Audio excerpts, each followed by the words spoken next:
Good morning, good morning. It's the Last Minute Laura show. Good morning, good morning. Hello, hi everybody, welcome back. Welcome back to the Last Minute Laura morning show. Morning. Nice to see you. Glad you guys are here. Welcome. Come on in. Take your shoes off if you're coming into my house. And the temperature is really good in the house right now, so no sweater needed. Your dress looks very comfy. Sid, I have a new fashion trend that I think that we should all pick up. Those of us who live and like play in the garden, there's a new trend that is not new. It's like early 2000s, Hilary Duff, early 2000s, like, yeah, I think Hilary Duff is the one I can picture in. It's when you wear a dress with jeans.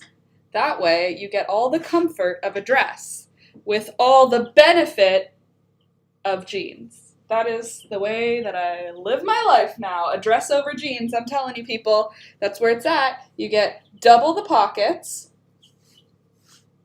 and you get double the protection from sunlight and ticks and mosquitoes, and also just in general dirt doesn't get close to you as much. Not that that's the main reason, let's be honest, I'm usually covered in soil. Good morning though, friends, nice to have you here. For those of you that are new, I hope you'll stick around. This is something we do Mondays, Wednesdays, and Fridays from 8 a.m. till 10 a.m. We hang out and chat. So definitely join us if you would like to. Couldn't wear that as a dress and dare to pick anything up. No, totally. It's called a dress. It's definitely been put in the dryer a few too many times, Candace. It's more of a tunic now, if you will. Loved that trend, Dina. Good morning, Dina. Good morning, Alex. Good morning, Candace. Good morning, Sid. Good morning, Louisa. I have mosquito bites today, so if you watch me and you're like, why does she keep itching all over her skin? Because I haven't put on any mosquito repellent yet this year. And so I have some mosquito bites, but I am not sunburned. Can we just talk about, okay, it looks like I have some redness here, but I put blush on. Well, to be honest, I moisturize my skin and then I take whatever lipstick I'm wearing that day, I put it on my lips with my middle finger, and then whatever's left on my finger, I go 1, 2, 3, 1, 2, 3, and then I take my highlighting brush and I just rub it in. So it's not sunburn, it's fake blush, but I'm not sunburned. Can we just talk about, there are no, look at this pale shoulder, not a burn in sight. There's only redness from where the mosquitoes are. Good morning, Laura. Good morning, Karen. Nice to see you this morning. Good morning, Louisa. Frida, I'm sorry that you're tired and depressed. I wish I could give you some of my not depression, because currently my depression has given me a moment of, like, solace. Hasn't checked in a little while. My anxiety flares up every few days, like, unnecessarily. It'll be like, you're late and everyone hates you, and then I'll be like, for what? What do you mean? I think it's just, like, underlying anxiety for me about, like, planning a wedding. Every time I think about it, I'm like, I don't wanna. That being said, I did start something yesterday.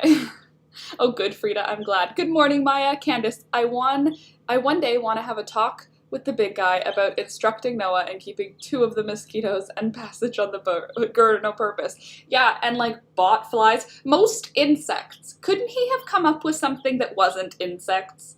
Like, could he not have, if there was a creator, this is one of the reasons I don't really subscribe to that belief, is because if there was a sentient being deciding on what we got to have here, I don't think mosquitoes that transmit heartworm to my dog would be something that they necessarily needed. However, maybe if I could be a god one day and just design a whole new world, I think maybe I would make it so that the bees and the butterflies and the birds are the only pollinators. Everything else that's an insect is unnecessary, right? Like, how many? How many insects are really necessary in, like, my heart? I think I like cicadas because I like the noise they make. I like butterflies. I like bumblebees. Well, I don't like bumblebees, but they're important. What? They're food for a lot of birds. Okay, so we switch it so that the food for the birds is weeds. They eat dandelions now. All birds eat dandelions. How about that?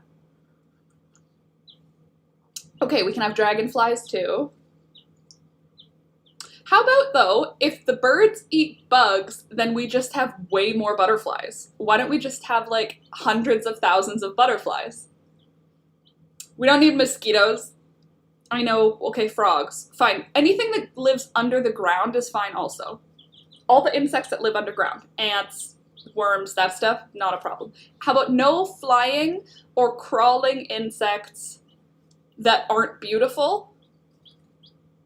And they must eat plant matter. No predator insects allowed, unless they eat other insects. There must be no mouth parts capable of chomping. They must only be straw-style mouth parts, or serrated tongues, like how slugs have.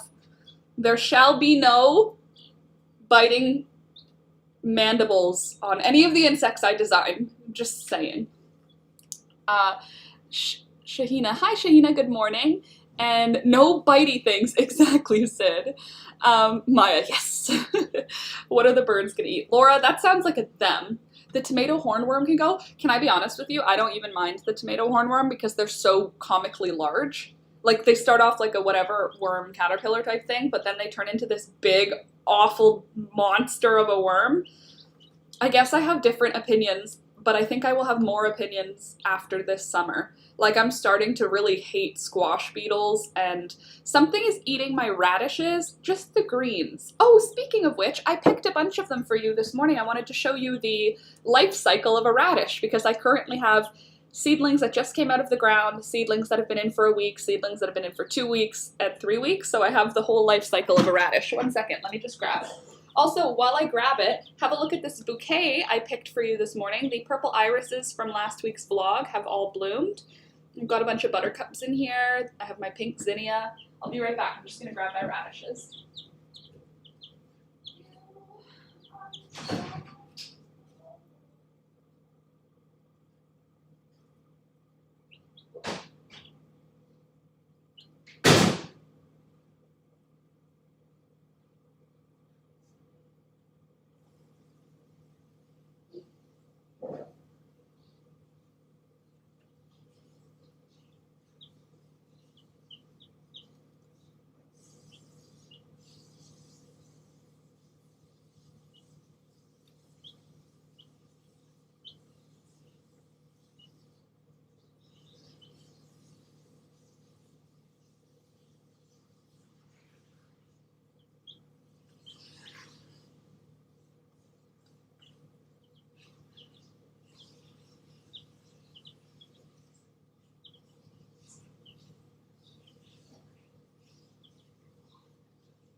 All right.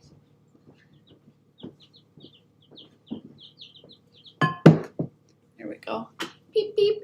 Oh, yes. Also, you can watch the baby birds. I said it was comfortably temperatured in here, and now I'm a little chilly. I think I'm going to grab a sweater. 1 sec. You.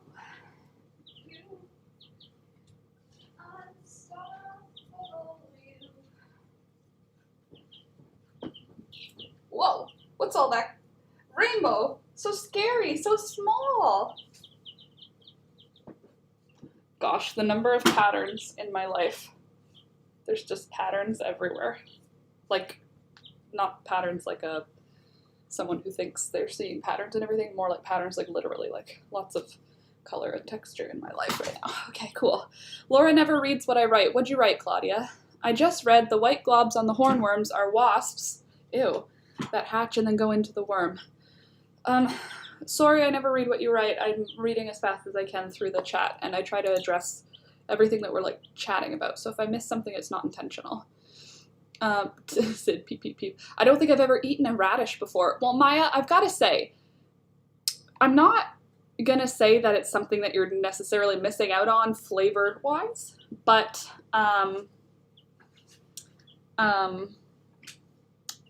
But they are fun to grow. I would recommend growing them if they are able to be grown in your region. Sorry, I'm trying to find a way to sit comfortably. My ankle is quite sore. Okay. Dina, me too. Dina, good morning. How are you today? No, that's not it. Okay, cool. Hold on. Let me show you from the beginning. So I've got a seedling that just popped out of the ground. Let me see if I can get the camera to focus. You can see it's just 2 leaves on a stem with a little root. And that's like 4 days in. And it just keeps, it grows. Hold on, I'm just trying to find the little ones so I can show you. While I was picking them this morning, I was like, haha, I'm picking the whole life cycle of a radish. I will show the stream. So now I have to because it was in my head. I also thinned out the radishes though, so some of them are just, I picked duplicates. Okay, so after those first 2 leaves happen, we get our secondary 2 leaves. So those are the first 2 leaves, and you can see in the middle there's 2 more coming out. The root gets a little bit longer at that point. I love the fresh, juicy, crispy, but yet spicy taste of radishes. It is interesting how they're spicy, isn't it? Like they have like a real spice to them. And then after about a week, the root starts to fatten out and it splits. The actual, like this is not the radish is going to split out of here. See what I mean? Hold on, let me get it to focus. You can see the initial root here. See how it splits open? And now a radish is coming out of it. Cute. And then after like 2 weeks, you have like a little cute little radish. And then after 3 weeks, you have a whole tasty fruit. Isn't that nice? And the greens are totally edible too. Alex and I have been adding them to our stir fries and salads and stuff. The radish itself. Spicy, sweet,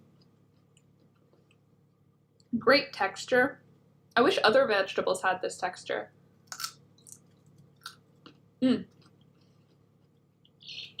Science with Laura. That's true. Anyway, these flowers I picked this morning right out of the garden. Look at those irises. Aren't they pretty?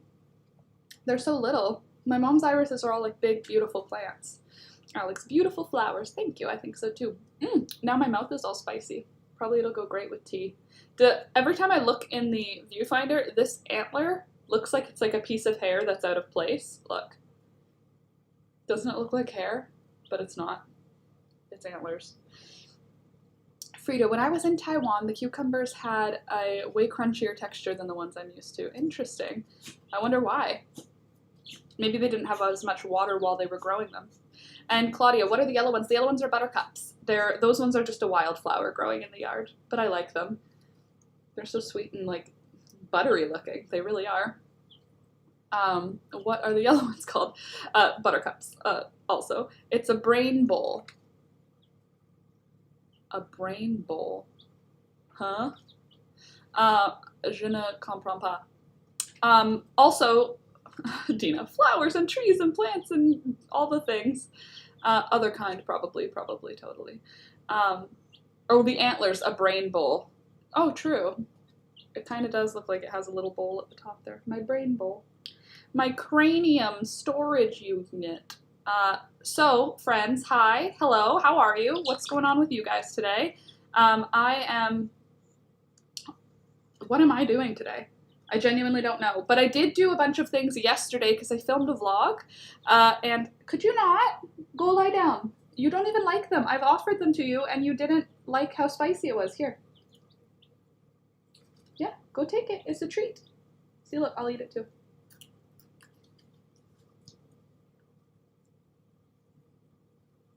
Walks away to eat his radish leaf. I'm only here till 9 because I get my second vax today. That's awesome, Sid. Oh, that's so good. Oh, that's such a good feeling. I want to get mine. Mine's not till September. Unless Canada, like, holds itself together and manages to get more vaccines out to more people sooner. So yesterday I filmed a vlog, and I made a preserve yesterday for the vlog, and it is rose petal jelly. So I picked so many wild rose petals outside. We have a huge wild rose. It's not even, I wouldn't even call it a bush. It's like a vine from Jumanji covered in wild roses. It's so beautiful, and it's for other people it's definitely like a weed that you'll never get rid of, but to me it's at the perimeter of our property, so I don't really worry about it. But it's like 12, 15 feet tall by like 40 feet wide. It's just this huge bramble of roses, and they're all in bloom right now. And so I made rose petal jelly, which was so fun. The reason why it's this color is because it was yellow. The actual liquid I was making it with was yellow, and I was like, I want it to be pink like roses, so I put in a little bit of pink food coloring, and then it turned brown. So note to self, pink food coloring will work if the starting color is not brown. That's that. It looks kind of loose right now, and I don't know how I feel about it yet, but it's still got a gel. It did gel. It's a little loose though. I'm thinking this would be good for like on crunchy toast, you know, like French bread that got toasted. Getting your first shot on your birthday. Oh, that's exciting. Good present. Yeah, I think so. They're doing born 1976 and younger.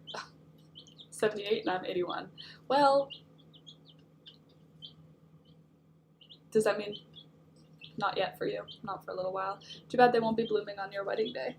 What won't be blooming? Oh, the irises or the buttercups. The buttercups should still be blooming on the wedding day. The irises are finished though. But the roses, oh yeah, the roses I don't think they will be blooming anymore.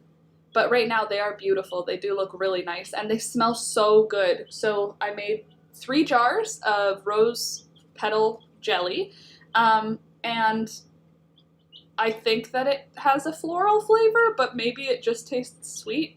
So, I don't know. It was mostly a trial. I just wanted to see if I could capture the magic. That huge rose wall. Oh, yes. Yeah. Unfortunately not. Although, something exciting happened. Well, I don't know. Okay, so Candace, this is like regarding those seeds that I said were the hollyhocks. It wasn't hollyhocks that sprouted. I thought I remembered which trays I planted what seeds in. Obviously I didn't label them, so I just, as the seedlings came out, I was like, oh, the hollyhocks sprouted. It wasn't hollyhocks. In fact, it was morning glories, which I don't remember planting, like specifically planting.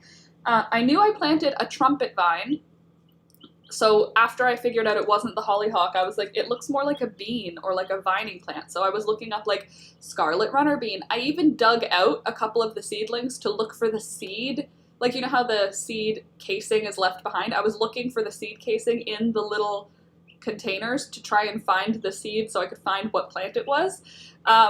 And then it opened its first set of leaves, and I was like, it looks kind of bean-like, like a something that's gonna be a vine. So I was looking online, like annual vining flowers, seedlings. So I found a list of all the annual vining flowers, and then I was individually searching each type as seedling. Eventually, I have morning glories. I have 4 morning glories that sprouted, and again, I don't really recall. Like, this must have been planted. Like, it was planted in the last cohort of seeds that I put in, not the one, like, yesterday I put in a whole bunch of new seeds. I put a bunch more peas. I found more green bean seeds when I was cleaning, so I put more green beans into my seedling containers. But these things were from a couple of weeks ago, and I think that I misplanted. I can't recall, but I don't think I actively planted morning glories. Like, I don't think I did. I know I planted scarlet runner beans, nasturtiums that climb. Like, I picked out climbing plants. Anyway, it looks like these are going to be bright blue morning glories. I got 4 of them, so instead of putting them into the ground, I put them into a plant pot. A large plant pot about that big, and then I put a large piece of birch wood in the middle, like a branch that it wise out, and then I put that inside we have this large triangular prism cage, so it's meant to be used on its side as a chicken tractor, but we've taken the long triangular prism and put it upright. So it's about 15 feet high, and it's like an equilateral triangular prism. It has a base and it has a roof, but it's all made of cage. And we did that to make up one corner of our fence as stability and structure, and I wanted something to put climbing plants on because it's going to be like a big area of our backyard will be in flower, and I want it to be like tall flowers. So in the middle of that cage, there's a stump in order to weigh it down, and it's full of rocks in order to weigh it down because, again, it's used for stability. And then on top of the stump, I put this very large plant pot full of dirt and 4 morning glories, and I put a couple of chamomile plants in there because, like, it's not a problem. I'm not going to say I have a problem. I have a very fond love for chamomile. That's what it is. Yesterday I actually picked all the chamomile in the garden. I took you around with me, so it's in the vlog, but I picked all the chamomile in the garden, and that was fun. But yeah, so I planted some chamomile in there and 4 morning glories, so I'm hoping that they will climb up the birch. It's about a 4 foot long, maybe 5 foot long, like, stick, but it's not a stick. It's like that thick at the main thing that's inside the pot, and then it branches out into the branches are each about that big. So it's like a large, it's like if you've ever gone to a garden center at Christmas time, they sell like birch pieces, like large sticks, and they sell them for money. My parents have a birch tree, so when my dad did trimming, I just took one home. Yeah, but it's like not branch, I guess branch is better. It's bigger than a stick, but smaller than a tree. A large branch. It's a good idea. I still don't know where I want to put mine. Well, as soon as I figured out they were morning glories, like I didn't want to plant them until I knew what they were, because I don't know why, because I put a lot of things in a lot of places that don't make a ton of sense. But anyway, I wanted to know what they were before I decided where I wanted them, because I could tell they were a vine. I didn't know if they were going to try and go sideways or go up. I didn't know if they were going to make a food or a flower.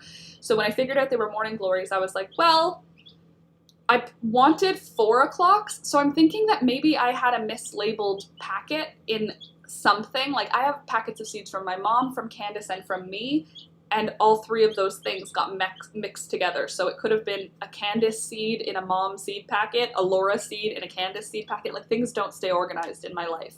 So I know that I wanted to plant 4 o'clocks because I was talking to my mom, and I had a conversation about morning glories to her, and she said, but they'll bloom in the morning. And I was like, right, the wedding isn't going to be until like well into the afternoon, evening, because it's going to be hot. So I want it to be like comfortable for the people who are attending. So I thought I was planting 4 o'clocks, but I genuinely have no recollection of what I thought I was planting. Like, part of me wonders if I just had a seed packet and was like, I should plant it, because I did that a few times. It's like when they sell pine cones, so silly. Exactly, Frida, that's how I feel about it too. Selling sticks that are garbage. It's like my mom and dad in February and March, they cut the apple trees. They cut all the branches off of the apple trees so that the apple trees put new branches out with fruit on them. There's like, you have to do it at a certain time of year and whatever. And those apple branches, you see them at the grocery store and at the farmers markets and at the florist. There's like an apple branch with unopened blossoms on it that people buy to put in water at home, like pussy willows. My parents just have, those are just growing. So you pay for things that you don't have yourself. I understand that. So since I know that birch bark trees are not fancy, it frustrates me, the idea of paying like $12 for a branch. But I didn't. I just got it from my parents. So I'm hoping that the morning glories will climb up that, and then the beans and the nasturtiums will climb up on the other side. I hope you intend to film the entire wedding day, even you getting ready. What vlog it would be. Claudia, I don't know. I think I'm going to put no pressure on myself to film it, but if I'm feeling motivated to film it, I will. Because I don't want to have any memory of me trying to make a memory for someone else on a day where I'm trying to make a memory for me. You know what I mean? Like, don't get me wrong. I love sharing stuff with you guys. And if somebody else was filming the wedding, I'd happily share it with you. But I don't want to have it be something where I'm going, oh no, I need to get the shot for the vlog. Like, I don't want to think that at all during the wedding. I want to be in real life on the wedding. Like, I don't want to be, I don't want my mind to even touch the internet on my wedding day. I just want to be in my garden and with my family. Like, that's what I want. So if I can have someone either in the wedding party or we can hire a second photographer. Well, we plan on having a photographer and a videographer. There will be content regarding the wedding, but unless it's a live stream, I don't know what the content will be just yet. So just keep it in mind. Love bicolor 4 o'clocks. Well, these are not going to be 4 o'clocks. They're going to be morning glories. So that's fine. The vine is beautiful. Also, our scarlet red runner beans came up, which is so exciting. Also, Candace, thank you for the reminder. Yes, everyone, if you haven't hit the like button, I'd really appreciate it when you come into the stream, just hit the like button. Don't worry about us at all on the day. Well, that's my plan. I'm happy to worry about you guys all the time, but not on the wedding day. I just don't want, I want the memory, like I have certain memories of things, like the chickens hatching the first time. I watched that. I didn't film the first one. I filmed the second hatch. The first hatch, I literally just kept it just for me. And it doesn't matter. It's not like that memory is, private. It's that the memory is untainted. I didn't think about how other people would feel about what I was watching happen. Do you know what I mean? Like, I was enjoying watching the babies come out of the shell, the process of putting them into the brooder, like just that whole day of hatch, the first one, I wanted it for me. And like Alex was like, well, do you want me to film? And I was like, not really, I just kind of want it for me. And so I kept it for me. And the second hatch I happily shared with you, because it's not about the hatch itself being private, it's about me being able to control the memories that I'm making for myself. And I wanted that memory of how wonderful and like how it made me feel. I wanted to have that without anything else tainting it, without me going like, is that a pretty shot? Are other people gonna see it how I'm seeing it? Because you'll never see it how I see it. I just can't capture it the way that it feels in my heart to watch a baby bird hatch. Like the way that, like I cried the first time I saw a baby bird hatch because it's like one of our chicks, I mean, because it's true magic to me. And like my garden is true magic to me. And I know that I want my wedding to be something that isn't, I want it to just be a true magic for me. And I don't need it to be fancy. I don't need it to be, like, it's not about the wedding itself. It's about the way that I am cultivating my own memory. Like, I am planning my memory. Like, I think that's what a wedding is, though, right? You're just trying to make it something that you'll remember as something good for the rest of your life. I don't think of that, because weddings are stressful. Family is there. There's going to be conflict. People are gossipy. People chat, and something will go wrong. Someone will get hurt with my luck. You know, that sort of stuff happens. And that's fine, but I can only control so much. That's how I'm looking at it. But yes, I do want to share it. I want you to see what I've done for the wedding. What I might do is I might do something like a vlog the day before the wedding. So Alex and I will, because we'll be home together here, and probably there will be family coming in and out of the house on the day before, you know, doing like the final touch-ups of decorating and stuff with me. But I think I'll vlog maybe the week leading up to it, a couple of days before, the day before, that sort of stuff. Yes, life is magic, i.e. life being made and happening. Sid, it is, and it makes me feel like, it makes me feel all the things to see a flower open that wasn't there yesterday. And it makes me feel all the things to watch the baby birds running around. And I just really I like feeling all my feelings. So, you know, how about we just set the camera on a rock and we'll just eavesdrop. I like that idea, Claudia. That's a cute idea. A chicken apron pattern would be good. Yes, Frida. And guess what? Hi, Laura and gang. No answer. Oh, sorry, Karen. I didn't know that I didn't answer. Good morning. I think I talked to you already, though, so I must have just forgot to say hello. I made a recipe for you guys, by the way, for the wild rose jelly. Drew you a nice little bullet journal spread, and I made a recipe. Also, the reason I took out my bullet journal is, Frida, look, I am working on it. I promise I'm working on it. I drew out the chickens already, and drew out what the plan is for the apron. I just haven't made the rough copy yet. So I've made the blueprint for the rough copy. Also, speaking of rough copies, I have something to show you. Do you hear the crinkle of paper? It's because this is all cut out. It's all cut out. It's all cut out. I cut out a dress pattern, you guys. I cut out a dress pattern. With V's fabric. The V sent me this beautiful rooster fabric. I'm like, obsessed with. And I just want to show you my plan for the bodice for this dress because it's going to be so fun. And if you don't like it, you're not invited. Because V sent me 2 beautiful fabrics. Okay, so fabric number 1 is the rooster. This is just 1/3 of the front, so like don't be like panicked or anything. Look at the sides though. Isn't that fun? Look. Hold on.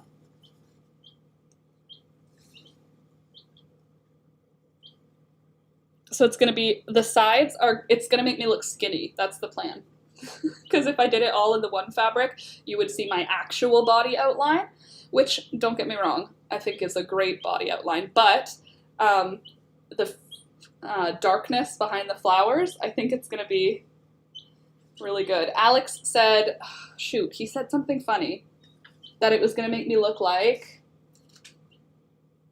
a Spanish dancer, and I was like, you're just seeing like black and floral. I love you, but you're a unique person. Here's the thing, the fabrics don't need to match because it's a handmade dress that I'm gonna wear. It's literally never gonna be worn by anyone else, likely, and also it's a handmade dress. So whenever I make something handmade, I want it to look handmade. If I just made it out of that fabric, someone might be like, oh, did you get that on, hold on, there's a dress site. An old friend, Claire, used to buy on this website. She always had the most beautiful dresses. Claire, if you watch the streams, hi. You're a nice lady. Anyway, this friend, Claire, from when I was in university, she used to always have these beautiful, dresses, and they were always like 1950s housewife dresses in beautiful fabric patterns, and like I was always in awe about them. ModCloth. She used to buy them on ModCloth, and she told me that, and I remember going on that site and being like, amazing. But they were obviously like well made by someone, not you know what I mean? Whereas if I add a fabric that makes 0 sense in the pattern, but the dress is well fitted and well tailored, it's handmade and it has a thing that catches your eye, aka these 2 patterns may not make sense together when you look at them like this, but when the dress is sewn together, I think it's gonna work. I think it's gonna work. We shall see. I'm looking forward to seeing how it works. I'm trying to decide right now between hand sewing and machine sewing. Like I want to hand sew it, but I don't want to sew by hand right now, you know? Oh yay, for some reason I imagined it on the belly of the chickens. Well, that makes sense because what an apron is, but chickens, how they actually stand versus how you draw them as a cartoon, they stand with their bellies so low you wouldn't even see it if it was on the front. Laura, you're not fat. It'd be fine if you were, but you're not, girl. I don't think I'm fat. I don't think I'm fat at all. I just, if I'm wearing a 1950s housewife dress, I want to look like I have a tiny waist and big hips, because that is the outline I want. So no, I don't think I'm fat. I like my body. My body's fine. It has grown. It's definitely thicker. I definitely have one of those, what are those, like the 5-minute crafts hacks to keep my zipper on my jeans up. I have a little thing that loops it around the button now because my jeans just want to have the zipper pulled down all the time. So I know I've gained weight, but no, I love my body. I think my body's great. But no, my point isn't that I need to make my body look less. It's that I want my silhouette to appear proper for the style of dress I'm wearing, which is tiny waist, big hips. And so I need to add a little bit of extra help because right now I don't have a tiny waist. I do have big hips, but I don't have a tiny waist. So this darkness along the side will kind of like cut my body or the visual lines of it so that it'll look thinner. I don't want to be thinner. I don't want to be uncomfortable. I just want to have the appearance. I'm not going to wear a corset or anything. I just want, you know. Oh, you can pad the hips for more of that look. Yeah, but that would involve me adding to my hips. My hips are a very like comfortable 12 right now, and my upper body is like a 6 or an 8. So there's a, you know, oh no, you actual outline. Oh yay, for some reason I imagine gardeny. Yes, it's gonna be gardeny.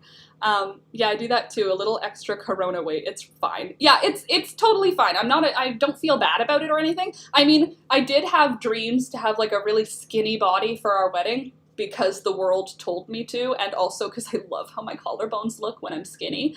But at the same time, I don't care. I just don't. I'm gonna marry Alex. Everyone who's attending the wedding doesn't make me feel self-conscious about myself, so I don't have to worry about being like, oh no, they're gonna look better in their dresses. I realized that my sisters were sending me pictures of the dresses that they're looking at for my wedding, and what I told all of the girls who are in the wedding, so like Alex's sister, my sister-in-law, Alex's sister, my brother's wife, so my sister-in-law that way, my future sister-in-law, my actual sister-in-law, my sisters, Mallory and Julia, and then my 3 girlfriends. I have all of them buying white cotton or linen dresses. So they were sending me their white cotton or linen dress options before they bought them. My older sister sent me this picture of a jumper, like a long-legged jumper, and I was like, girl, you're wearing a freaking dress. I am not a Godzilla or a Bridezilla, but wear a dress. Anyway. So anyway, I was having them send me these pictures, and a couple of times they sent me ones, and I was like, it's too pretty. Like, I didn't say that to them, but in my head I was like, oh no, not that one. It's too pretty. And then I realized, like, I love when my sisters look good. I got nervous. I had, like, an anxiety feeling like, oh no, will I not be pretty enough? Like, in my wedding? It literally won't matter. The only person who I need to think I am the most beautiful is me and my husband, right? Like, everybody else, I want them to be confident in their outfit. I don't want them pulling at their outfits and having any second guessing about how beautiful they look, because I want everyone to really enjoy the day. So, like, the idea that I pick something that I don't think that, so that I think they would look slightly less good than me. So when they were saying, is this one okay? I'm like, will you feel amazing in it?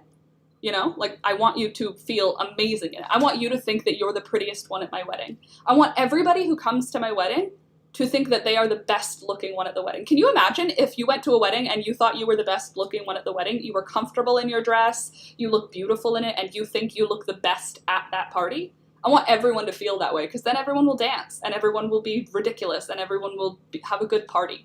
And that's what I want. So, and also, my sisters aren't me. My sisters have completely different body types, completely different faces. I want when we look at the photos from my wedding, for everyone looking at the photo to go, oh, that was a good time. As opposed to being like, oh God, do you remember that? Like, obviously when you look at a photo, you remember the whole day. You know what I mean? Sid, I've gained 2 from getting to 30. Maybe that's why. Maybe it's just my body's heading towards 30. That's such a good way to address it. Everyone should do weddings that way, Laura, please. Well, like, I know that, like, you can do the whole bridesmaid dress where everyone's wearing the same thing, but not everyone looks good in the same thing. So instead, the way that I'm holding the color theory together for the wedding is all the girls are getting a white cotton dress or linen. I said cotton, linen, or wool. However, it's in August. Please don't use wool. But I said cotton or linen, and then they need to send it to me before August 1st. So that I can dye it. And everybody has requested not yellow, which is so rude because that is the easiest color for me to get in natural dye. And I was like, cool, thanks, really appreciate. So now I have to dye everybody pink. Everybody wants pink. And I was like, I get it. Pink is the best. That being said, I'll do my best to get you a pink dress. So I'm pretty much trying to do avocado pink for the girls, but people might have yellow dresses and be a little bit less enthused. I will try really hard not to do my sisters in yellow because I know that they're very pale, as I am. And so there we go. Damn, I gotta start eating a lot of avo. Candace, same. I have to start eating avocado all summer now, but yeah, please eat avocado because I need so many avocado pits. How about peach? For the color, you mean? Well, I'm dyeing them naturally though, Frida. Like, I'm dyeing them at home naturally with plants. Because my plan is that I want the color scheme of the wedding to have the vibe of the garden. So I figure if I dye everybody's clothing the colors from my garden, we'll end up with really nice, like a nice magical sort of hue. And since I'm going to do each dress individually, they'll all come out a little different. And I like that idea. Like, you know those weddings that you see, won't that shrink them? Claudia, this is something I'm not addressing in my head because I don't know, and probably. So yeah, part of me is like a little terrified about that, and I haven't really figured it out yet. Luckily, my sisters have not actually ordered their dresses, so I have to consider if I should tell them to order one size up yeah, that's a little stressful, the possibility of shrinkage, because it's cotton, and I'm going to be putting it in hot water. But I'm not going to be putting it in the dryer. I thought it was the dryer that shrinks it. I guess I could just stretch them back out. Great thing about the dresses that they're choosing, because I told them, like, I want it to have a forest fairy vibe, like, that's kind of the energy that I want. Flowers and green, lots of green, and lots of, just in general, naturey. I want it to feel naturey. So, most of them are choosing dresses that kind of look like I've had 3 different dresses sent to me that are kind of like Jenny in Forrest Gump when she runs across the reflecting pool in Washington, like 1970s floral hippie dress. I said I would like them to be at least knee length. Like, they're asking me for specifics, and I don't care, but they're asking me for specifics, so it's making me feel like a bridezilla, because they're like, do you want it to be short or long? And I'm like, long. Now it feels like I have an opinion that I really want it to be long. Okay, long. Do you want it to have sleeves or no sleeves? I don't know. No sleeves, because maybe mine will have sleeves. Okay, do you want it to have, like, a drawstring? Or I don't know, I'm not designing your dress. Pick a dress. Show me the picture, and if it's awful, don't pick it. But at the same time, the dresses they're sending me are dresses they want to wear, so... Except, older sister, you can't wear a jumper. You can't wear a onesie jumper. I want you in a dress, because I'm going to be in a dress. We all have to have dresses that we can dance well in. Hot water will cause a little shrinkage. You should Google how much difference there is. Yeah, good call. Maybe contact a restaurant regarding the avocado pits. Good idea. That's a good idea, Frida. I thought something between pink and yellow might be easier. Yeah, like I can do really dark green with onion skins. Everyone could have a really dark green dress. Why you guys gotta all want soft pink? Because everybody loves soft pink. That's why, because soft pink is amazing. I get it. I just need to figure out what I'm gonna do. I mean, I guess I could scam the system and use not natural dye, but I really do have the goal to try and use natural dye. Has anyone seen the Machu Picchu dye colors? The green they get from eucalyptus trees is so pretty. Interesting. Just answer with whichever you're most comfy in. That's a good idea. But it's not just about what they're most comfy in, it's like what they're most... My sister already bought 3 online. She's like, I'm having them sent here, I'm going to try all of them on. And I was like, can I come and try them on too? Reasons. But I did start sewing a dress, or at least I cut out all the pieces and made my whole hand go numb. Not ideal. What else happened yesterday? I filmed the vlog, we made a salad for the chickens, we made rose jam. Yeah, the wedding's gonna be dope though. The plan, I mean, it better be. It's gonna, I don't know why I'm the one that's planning it. Me saying it better be is me saying I better pull it together before the wedding, basically. Oh, it's gonna be fine. Fancy feel-good knee length is more than enough instructions. Yeah, I think so. White, cotton or linen. No, not rayon. Cotton or linen. White, cotton or linen, knee length, fancy enough to dance in. I'll look in my dye book from the 70s for pink dyes. Thank you, Frida. And if I have to mix colors, that's totally fine. Like, I know that I can make green by dyeing Concord blue over top of something yellow, you know what I mean? I can mix. I have a super skinny sister, Frida says, made me feel fat my whole life. Whenever weight I've been at, it's my brain. Yeah, my sisters are both smaller than me. Like, my little sister and I are pretty close, but my older sister is like, she's like 6 inches shorter than us and 6 inches skinnier than us. She's just a small little woodland gnome. She's just, my mom and my sister are just little women, just very little women. And no matter what, she always is going to look smaller and skinnier than me. Because she just literally, her bones, if you stripped us down to our bones, her skeleton is a smaller skeleton. So it took me until adulthood to realize that we have literal different skeletons. Like, our wrists are different. So you look at her ankle and my ankle, it's different because I literally have bigger bones than her. Like, when I was younger, I used to be like, why can't I fit into her things? I'm so fat.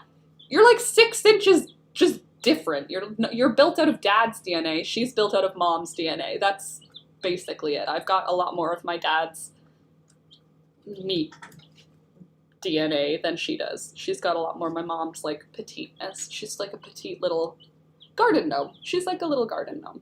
Like, I've held her hand when we've been, like, walking before as an adult, and it feels like I'm holding a child's hand. She's so little.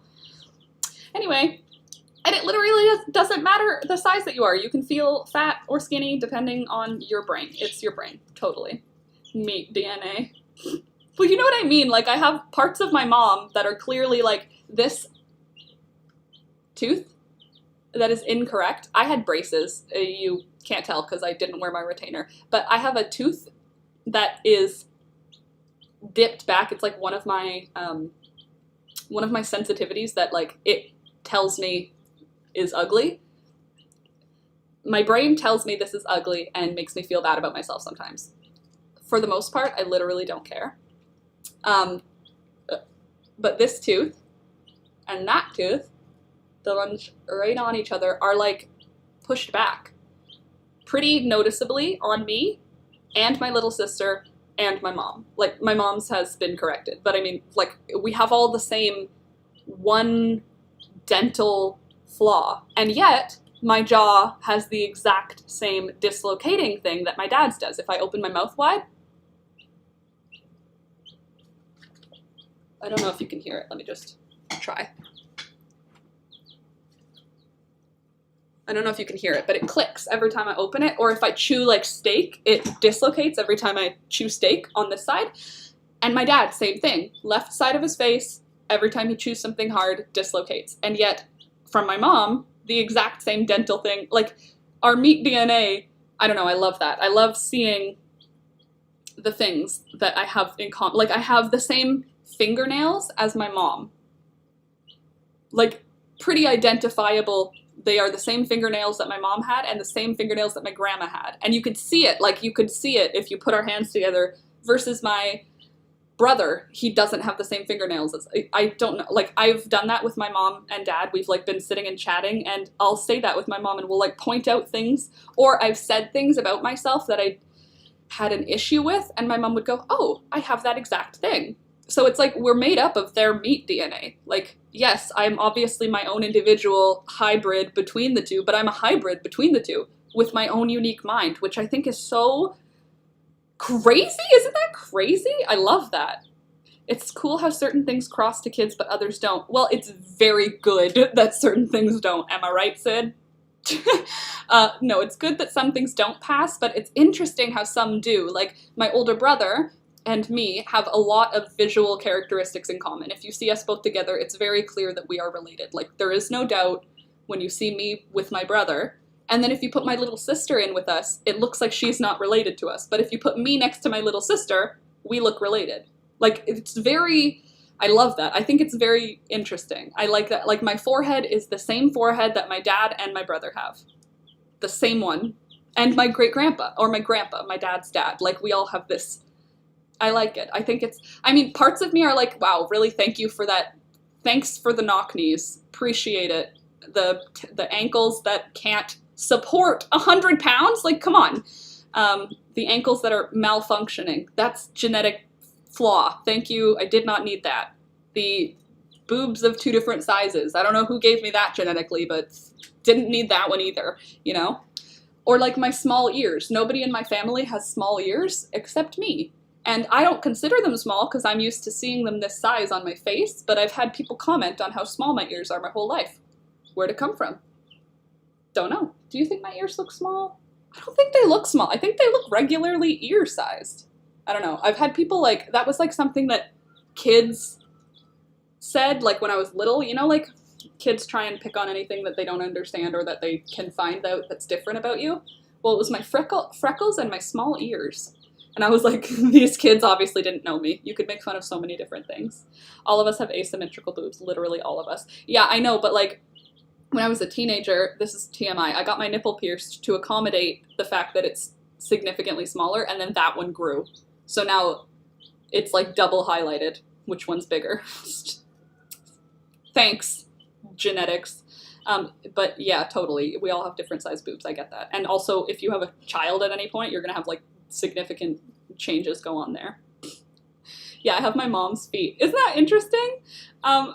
Dying to see the new babies up close. If you want to tell us who's who. Laura, I actually filmed a video where I show them up close, really up close, and did a lot of like close-up stuff with them. So you will see them probably in a couple of days because I've already edited the rough copy of yesterday's vlog. Every time I finished a clip and I was coming inside like to charge the battery of the camera or something, I imported the footage and did a rough cut of the edit. Who am I? Adderall? Thanks. Sid, lol, thank you. I'm surviving, Dina. How are you? Hey, Rebecca, how you doing? Hey, any news on your yarn or your mail? I guess I shouldn't call it yarn. It's supposed to be a surprise. Well, I've already told you. Also, Laura, TMJ? Yeah, probably.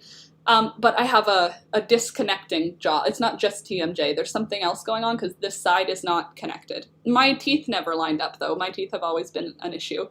Even when I was getting braces, my jaw does not line up. That's closed. I can stick my whole tongue out. So that's why in pictures when I smile, it looks like I'm going, but I'm not. It's just that it shows a hole because there's a hole. So if I wanted to look like I'm just doing like a smile, I have to like put my lip up high. Because if I show you the bottom, it's open. But they couldn't fix it because it's like they would have to pull my teeth up, which is not available to me.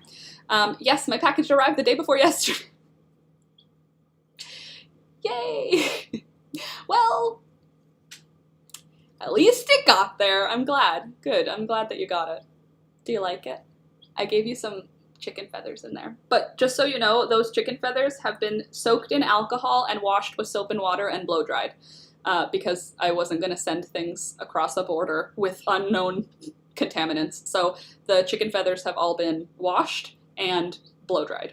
There are no parasites on them, in case you were like, thanks for sending me salmonella. I did not send you any salmonella.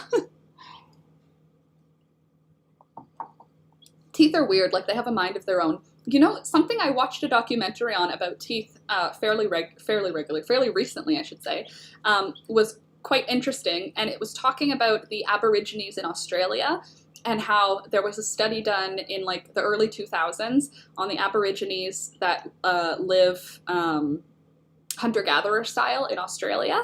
And the interesting thing that they did in this documentary is that they had a dentist come and basically look at everybody's teeth that was willing to have their teeth looked at. And then they went into the cities in Australia nearby, like the closest residences that weren't hunter-gatherer folks. And the craziness of the Aborigines, they have such a roughage-based diet. Yes, like they eat meat and whatnot, but they eat a lot of plant stuff because they're hunting and gathering. So there's a lot of things that are hard on your jaw. So since they're chewing hard things early in life, their jaw muscles are able to develop strong and therefore makes room for all of their teeth. So all of the ones that they showed, it was like there were like 4 older people who had a few missing teeth, but for the most part it was like all white teeth, perfectly straight, no wisdom teeth had been removed, the perfect lineup, like how like a doctor's dentist thing is teeth, you know what I mean?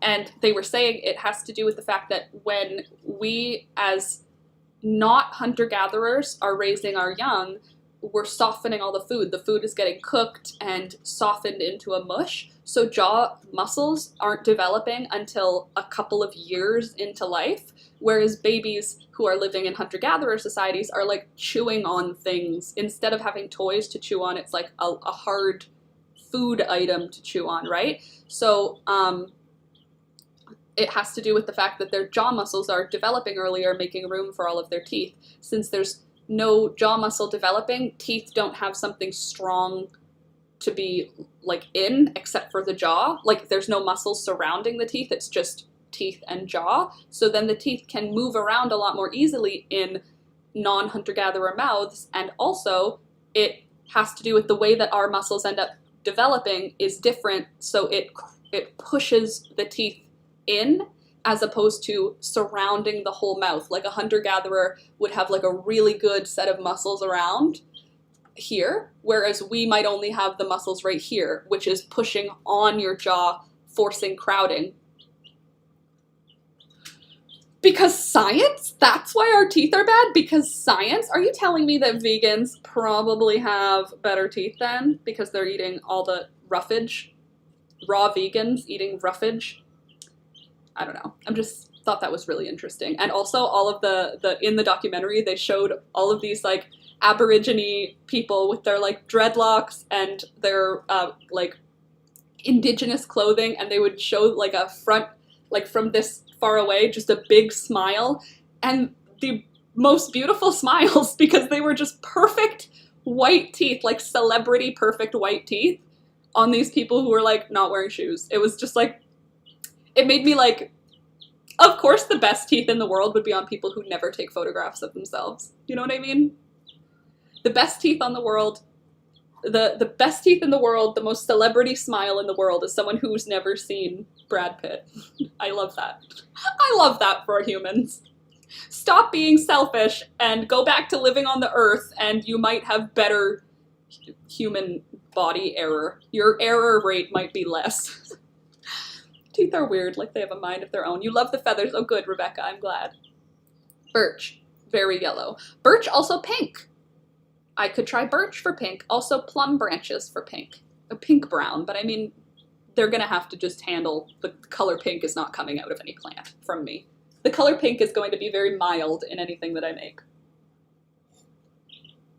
Anyway, as you are here, I see there's a few extra people in.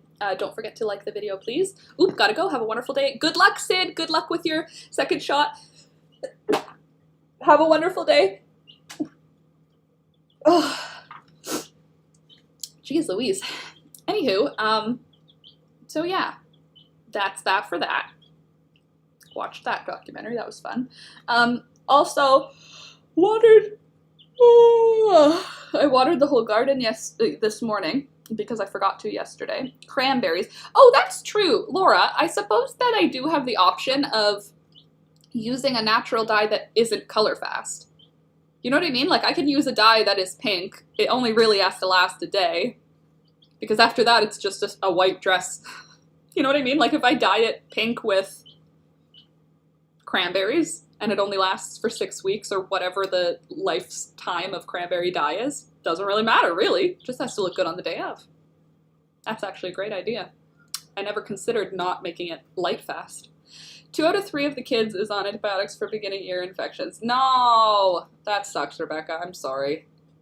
Sorry for them. What's the symptoms for a kid that has ear infections, that has a pain tolerance that's normal? Do they have sore ears? That was why mine were always missed. I never had any pain associated with my ear infections. Literally the only time that I could, that they found my ear infections when my ear infection caused my eardrum to perforate. It would be pus leaking out of my ear that would catch the attention of the adults in my life. It would never be me being like, I'm sore. Genetics. Thanks, kids. Well, you probably gave it to them, Rebecca, so I'm just kidding. Cough and a runny nose. Ugh, God, they have like symptoms. That's a bummer. So they're like sick and then they have an ear infection. That sucks. That sucks. It's so nice out now and they've got to be getting sick. Kids are so germy. That's so, sorry. Yes, I did. Well done, Rebecca. Thank your mom and dad for combining genetically to make you have the ear infection gene. I hope I don't pass that on. That was a bummer. I think. Beets. True. Beets will make a beautiful fuchsia color.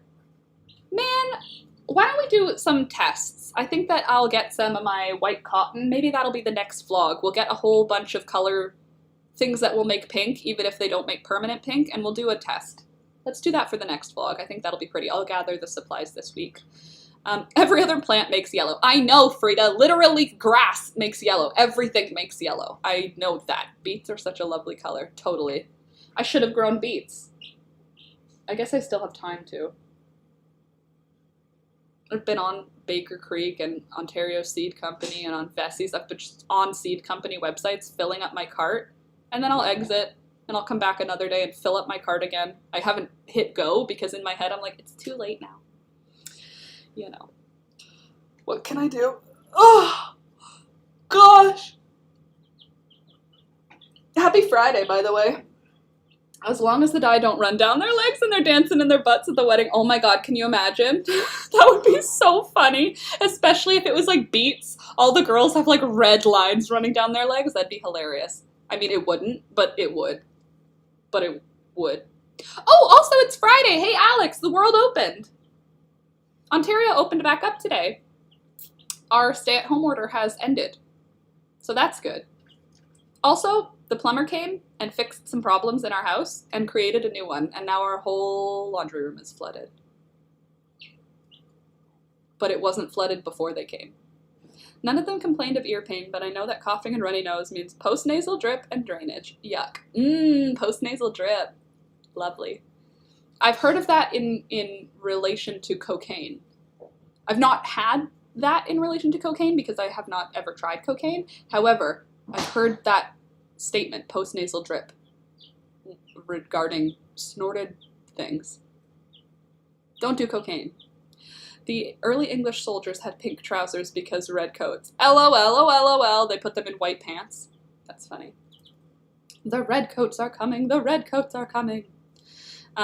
Where is that from? Why do I have that sentence in my head? That's a thing. Anywho, what else do I have to tell you about? I have a bunch of things that I did. I want to tell you because I had a good time.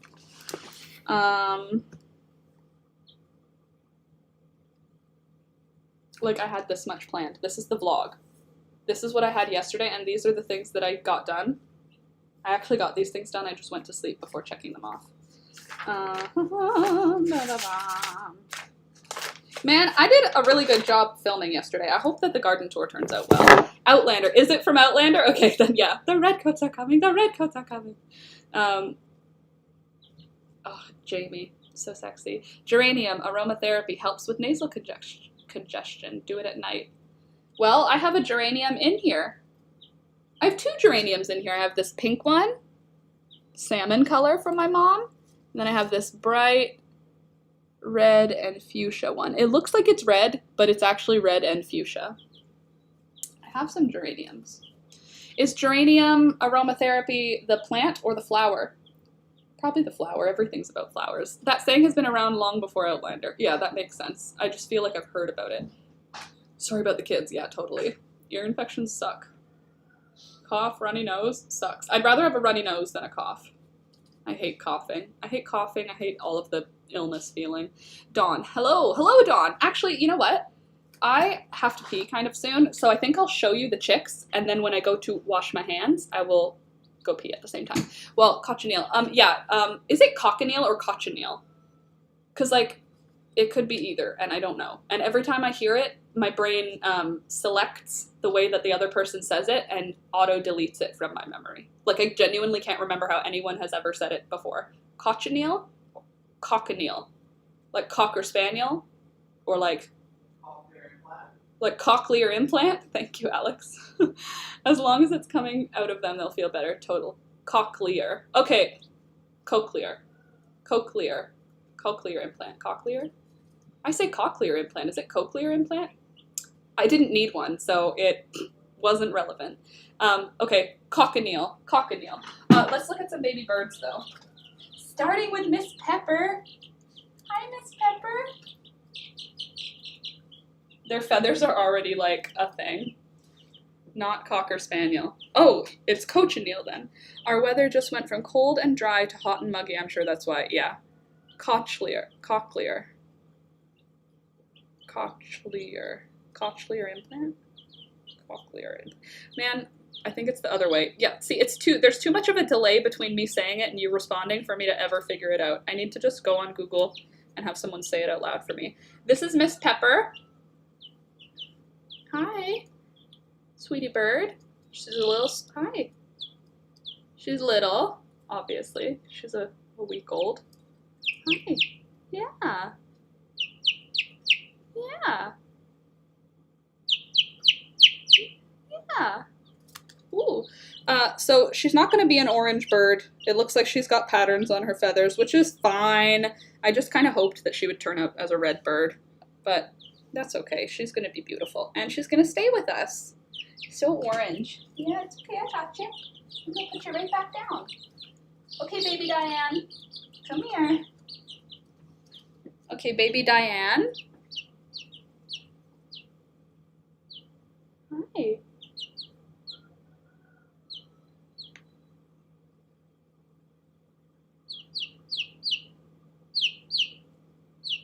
Hi.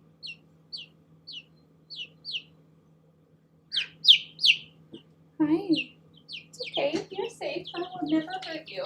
You are literally my baby. How about you? You have something fun to show everybody. This is one of Olive's babies. Louisa, I love her. Same. This is one of Olive's babies, and the reason why, oh gosh, Olive's bad attitude goes right into her babies. Look at this spot on this baby's head. Hi. Hi. So cute. Hi.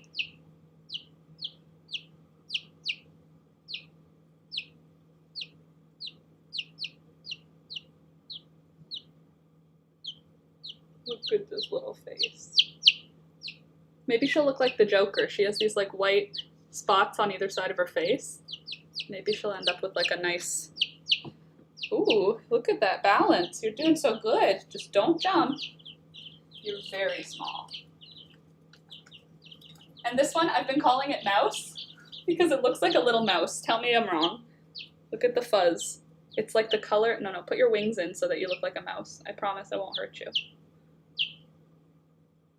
It looks more yellow on camera. It's a lot more like gray-brown. It's okay, I won't let you fall.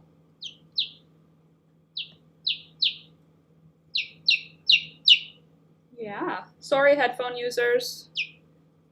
It's okay. It's nice and warm. Hi. What the heck? Whose baby are you?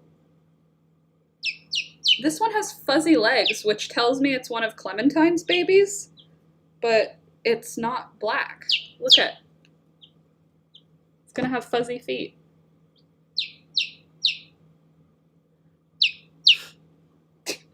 The legs just hang down. Whee! Hi everyone.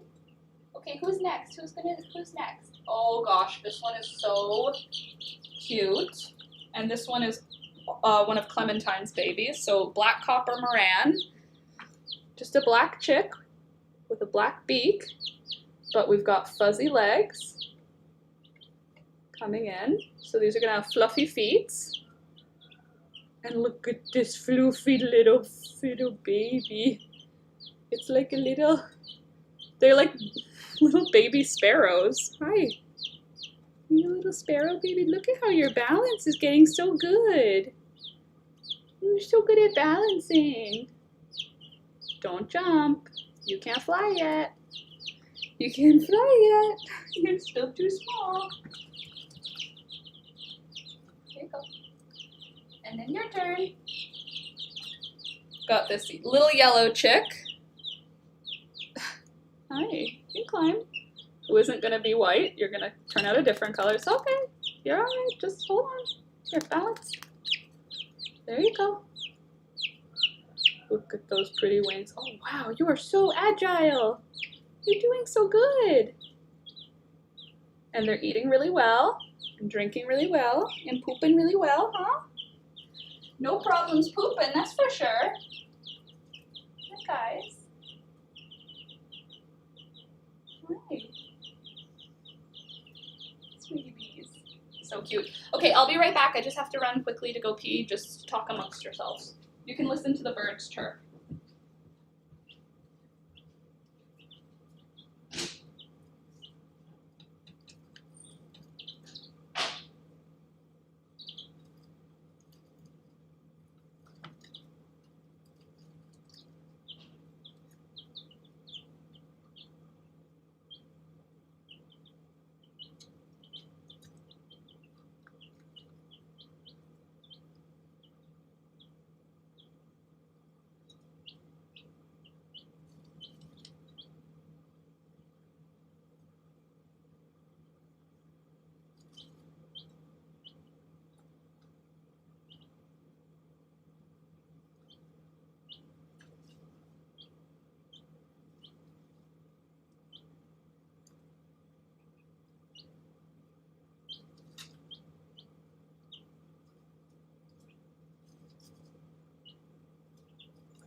Success.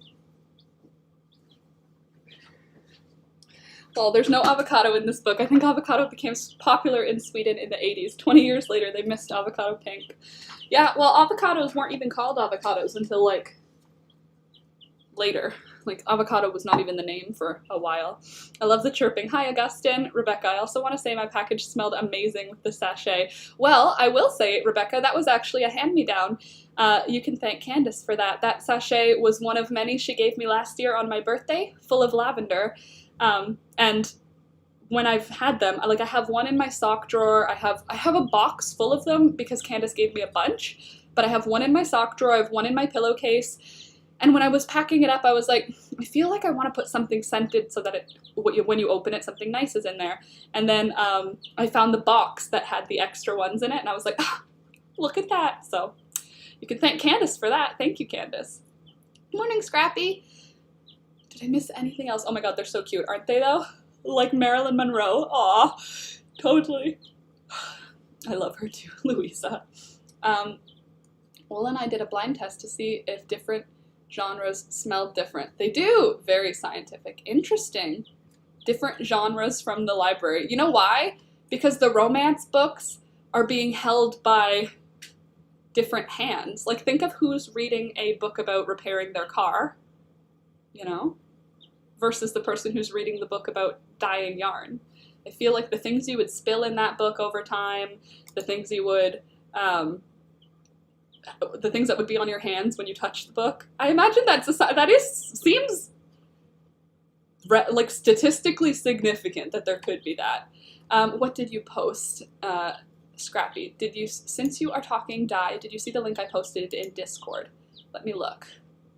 Where is that link? Oh, whose babies are those? Those are Missy's babies. Oh, you have ducks! Oh, Missy, Laura, your ducks are so cute.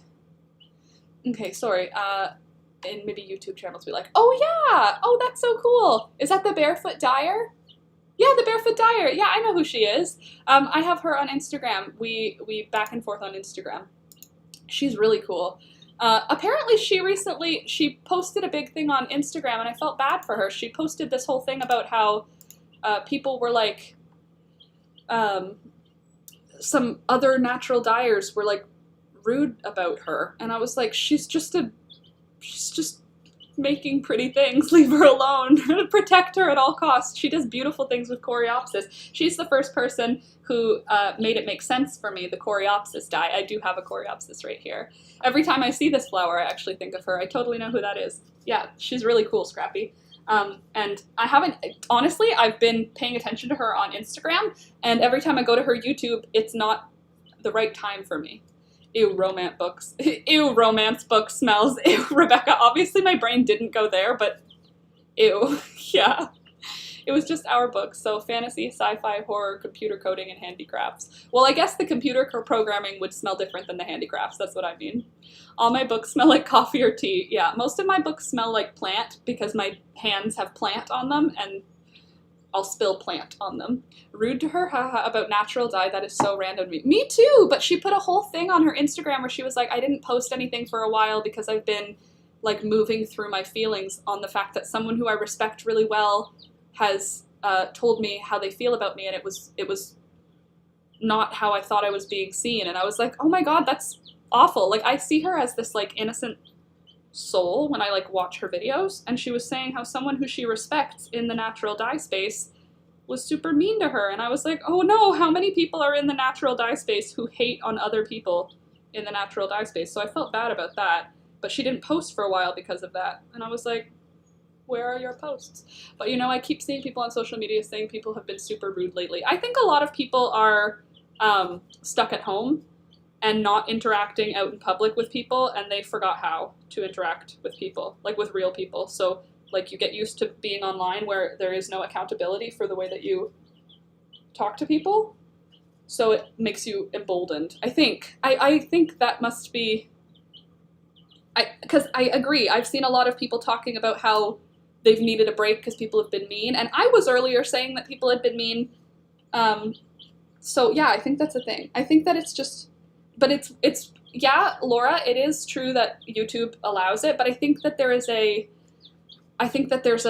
disconnect now between people, not between people and the creator. That was always a disconnect. Like, you guys are talking to me, but you're not physically here. That was always there. The disconnect that there is now, though, is that if I'm referring to you, like, pretend you're the one who's been leaving mean comments, you aren't seeing your sister, you aren't seeing your friend, you aren't seeing your parents. So you're isolated. So the way that you lash out isn't being checked by anyone. Like, no one in your life is, you have no one to bounce off your ideas for. So then when you think like, oh, I should leave this rude comment and hurt their feelings, you're not thinking like, if I ran this path, if you were speaking regularly to your friends and family, I don't think that type of energy would come out. I feel like I don't think so.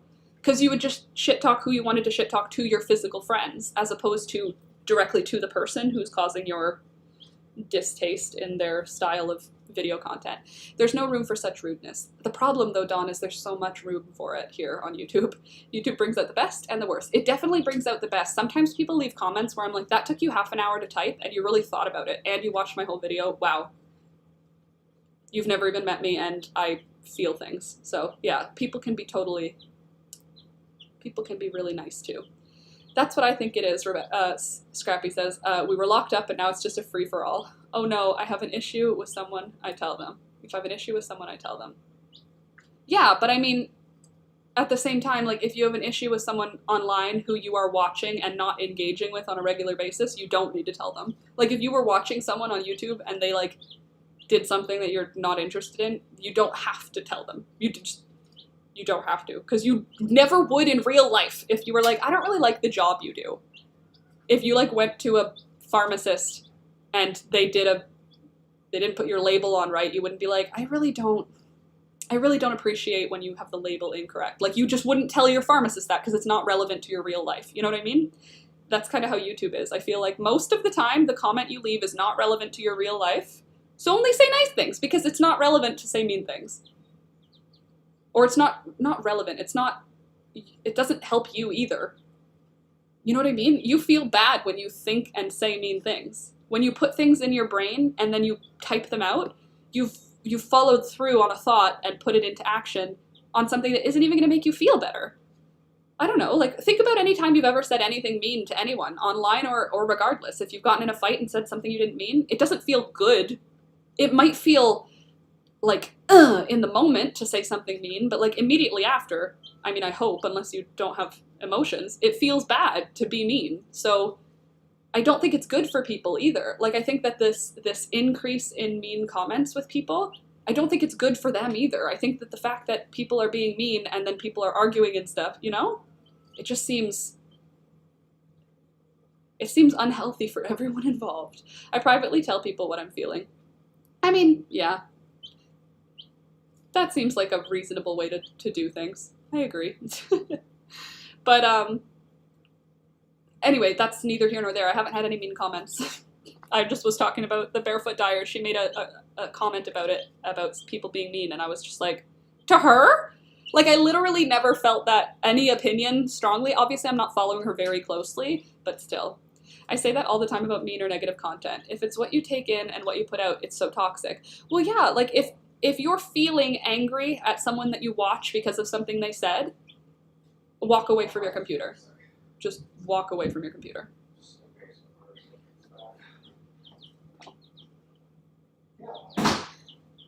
Alex has a meeting, I guess. But yeah, it doesn't feel good. It's not good for you. It's just like gossip isn't good. You know what I mean? Like, it's fun. Gossiping is so fun. It's so fun to have a friend who you could just, like, shit talk everyone to and just back and forth. But it's not good for your heart because it's making you think those thoughts, say them out loud, and feel it. Like, you go through a thing. In order to be mean, your body goes through something. Your body processes anger. Like, we're animals, right? So, like, think about yourself like a physical animal. When would an animal have, like, rage feelings? Like, before killing something. When would they have fear feelings? If they're at risk of death. So, like, whenever I think about those things, like, that we are animals, I'm like, it can't be good for you to be hate commenting on people. It can't be good for you. You must be wounding your meat suit. It can't. It just can't be good for anybody. Yeah, her content is just about diet. She seems so kind and helpful and quiet and gentle. Like, I'm wondering who could even, like, they said something enough to make her go offline for a little while. And I was just like, don't. I like you. And I like all your little videos. I like her short videos on Instagram. Totally. Chemicals released in the body when we feel stuff. So exactly, Frida. Literally, like, you actually, when you feel anxiety, like, that's not good for your body. Your body should not feel anxious. And people who are like, well, that's just the way it is. It's literally not good for you. Your body shouldn't have cortisol in it all the time, moving around telling you to be stressed. And if you have anxiety, it's no wonder that people with really bad anxiety get things like stomach ulcers and like alopecia, you know what I mean? Like, there are other things that end up happening because your body isn't meant to feel bad all the time. Write her and encourage her. Dawn, I did. Oh, why don't we all do that? Can we send a raid to the Barefoot Dyer? Look her up online. Scrappy, could you write her name? You could fake a smile and actually get happy chemicals. It works. I do that in the morning just to wake up my face. I'll do like, and I'll look all the directions to try and like wake up my face and also just to get me in a good mood to start. The Barefoot Dyer. Let's find her. The Barefoot. Thank you, Scrappy Dyer. Yeah, can you guys who is it? I can't tell. It sounds too bright. Is it little or big? Medium. Very good. I have a girlfriend that got so stressed out that she lost all of her hair. Yeah, it's literally not good for your body. Our bodies are not meant to feel much. They're not meant to feel much most of the time. Like, we're meant to feel pretty neutral most of the time. And if you're feeling particularly bad most of the time, that's not something you need to struggle with. It's not good for your physical body. But yeah, let's send some love to the Barefoot Dyer. Tell her how awesome she is and tell her how she helped me. I'll tell her too. Tell her that she made choreopsis part of my vocabulary, because she did. And thank you for bringing her up again, Scrappy, because, yeah, when I watched that video she put out, I genuinely was just like, she doesn't deserve, she's a really nice lady. I have eczema on my fingers that comes and goes. I usually end up getting more when I'm stressed, so maybe that's why. 100% that's why. When Alex gets eczema, if he's stressed, it's 20 times worse, Juno. That being said, when I said 100% why, not 100%. Eczema is a very complicated disease, and I really feel bad that that's something that you struggle with, because I see Alex and he struggles with it, and it's not a great one. Back colored my hair pink. Oh, yay! That's awesome! I wish I could see it. It looks lovely. I already know it looks lovely because pink is amazing. Laura, did you see the video about the eggs I posted? I didn't see the video about the eggs you posted. Missy, not that uncommon. I believe it, Frida. Send the Barefoot Dyer some love, though. If you guys are Instagram folks, definitely go to her Instagram and tell her that she's wonderful, because when I feel bad, I would love for people to come to my places and tell me that I'm wonderful. So I feel like that could help her. I'm looking for the eggs from who told me to look. Dawn. Okay, I'm going to think that would be in our whips. Oh, look at those squids. So cute. Where is it, Dawn? Does she need the comment on Instagram? No, I don't think so. Just send her love. I mean, you don't have to. If your guys aren't in the mood to send comments to people, I don't know. She has an Instagram. That's where I interact with her. So you could do Instagram. You could do her YouTube channel. I'm sure that her YouTube channel could go with a really beautiful amount of comments. Her name is Beryl a while ago. Okay, an egg and Beryl. Frida, I think that if you send her a nice comment, tell her you came from here, because I want her to know I exist. No, I'm just wondering where I should have a look. Well, I follow her through Instagram and YouTube. Those are the only two places. She probably has other social media, because everyone does, but I only follow her on those things. I'm not seeing any egg things here.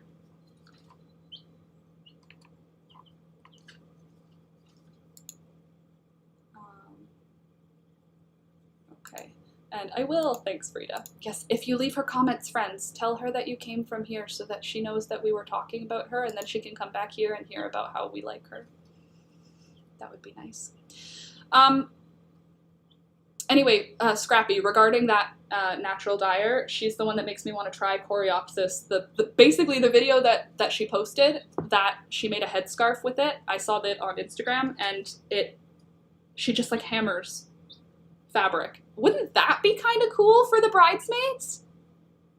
That might be a cool pattern idea. Marigolds and Coreopsis bundle dyeing. I guess we have a few things we need to practice. I think we need to practice our, what is that called? Eco printing, and we need to practice our pinks. So that's going to be the next vlog, I think.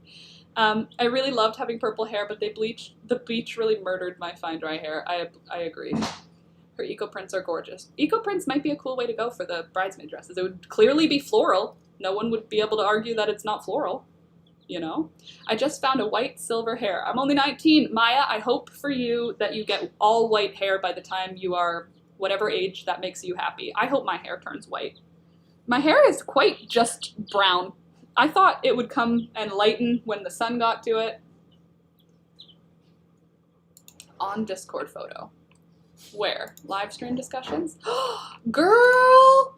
That's such a pretty pink. Oh, I loved my hair when it was bubblegum pink. Karen! Alex, should I go bubblegum pink for the wedding? Yeah.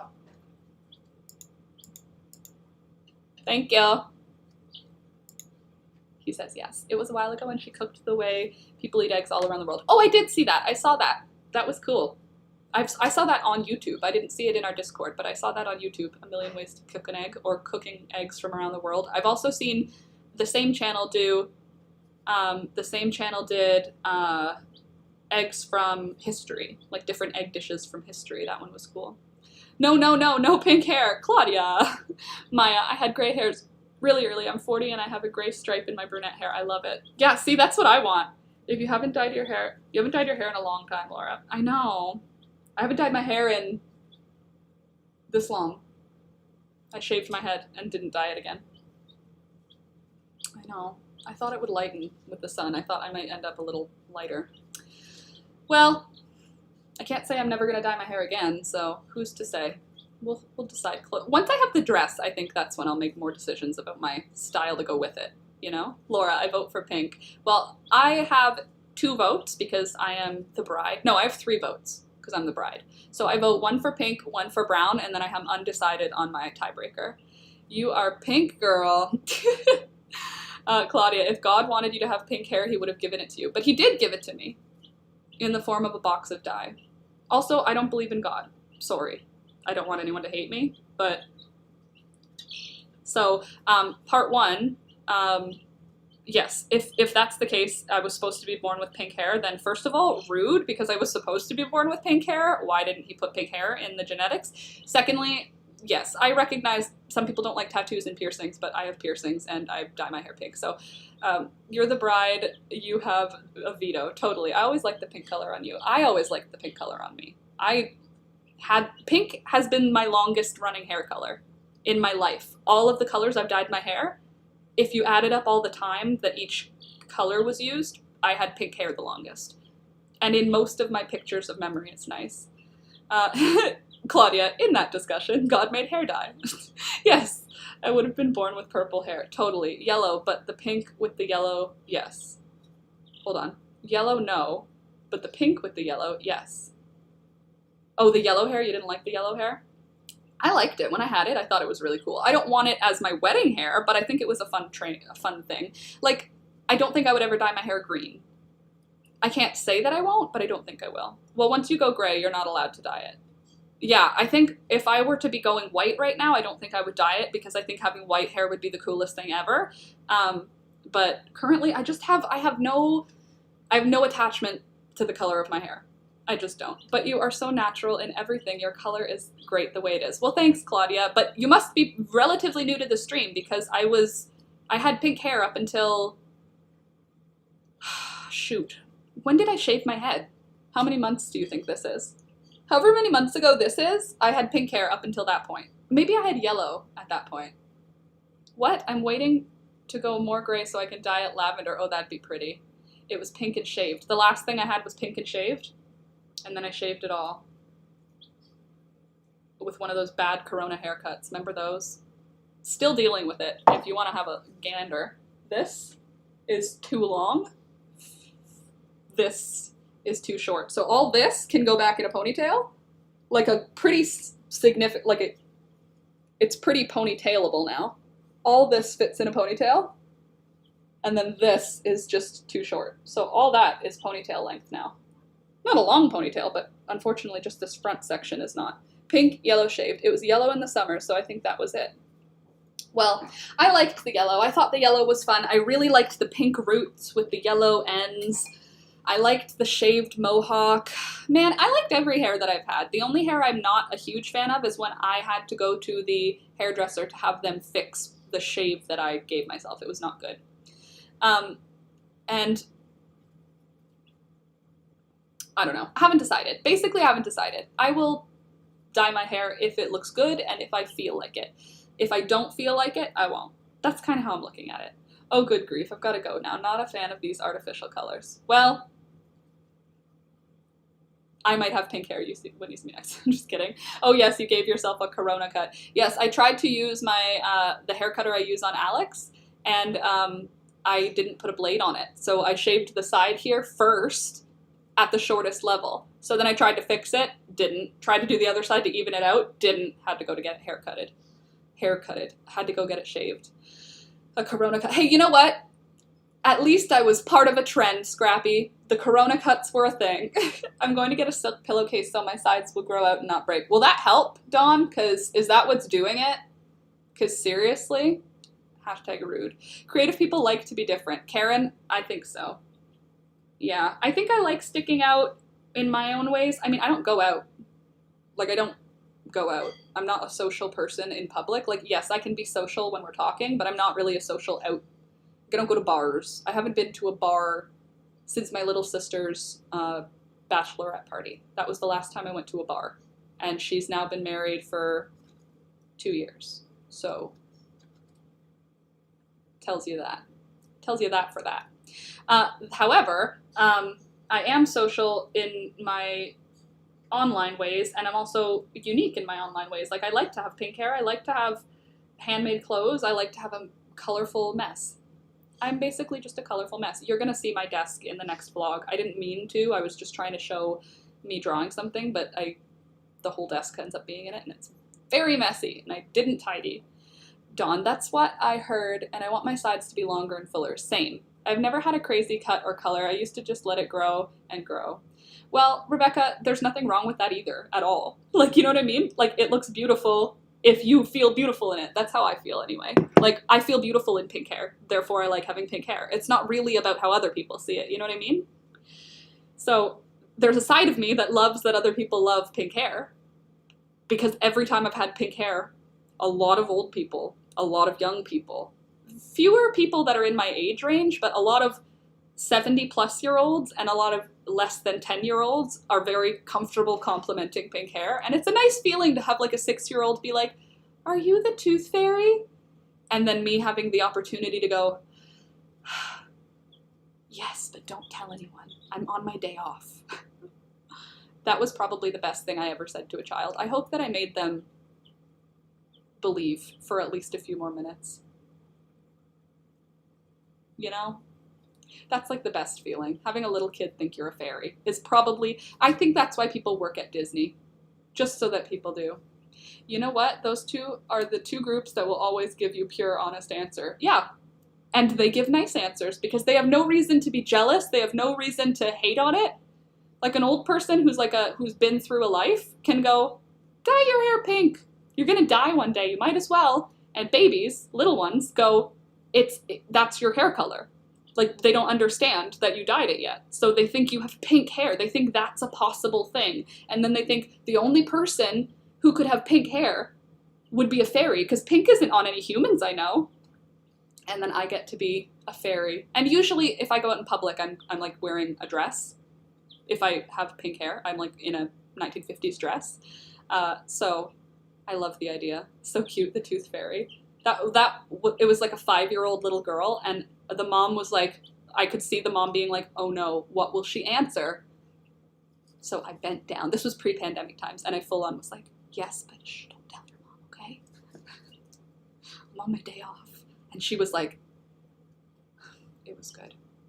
Or like when I was working at the Byward Market, the Canadian National Exhibition in Toronto, Alex and I launched a product there, and we were selling at this expo, and kids would come up because I was always wearing a dress and I was always had my curly pink hair, and they would ask questions just because I was friendly looking, and I would have stickers. I had stickers made with our brand that were cute so that I could give kids stickers, because little kids, they're the best people, I think. I think little kids are the best people. Little kids and like old, not all of them though. Sometimes people who are older say crazy stuff, crazy hurtful stuff. But for the most part, old people and young people, my favorite groups of people.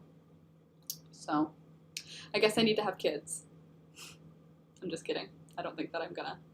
I'm just kidding. I don't know that I don't think that I'm gonna. I don't know why I'm stream of consciousness speaking. I don't know what I'm thinking. Amazing, Laura. Thank you. They lost their filter by old age. I think so, yeah.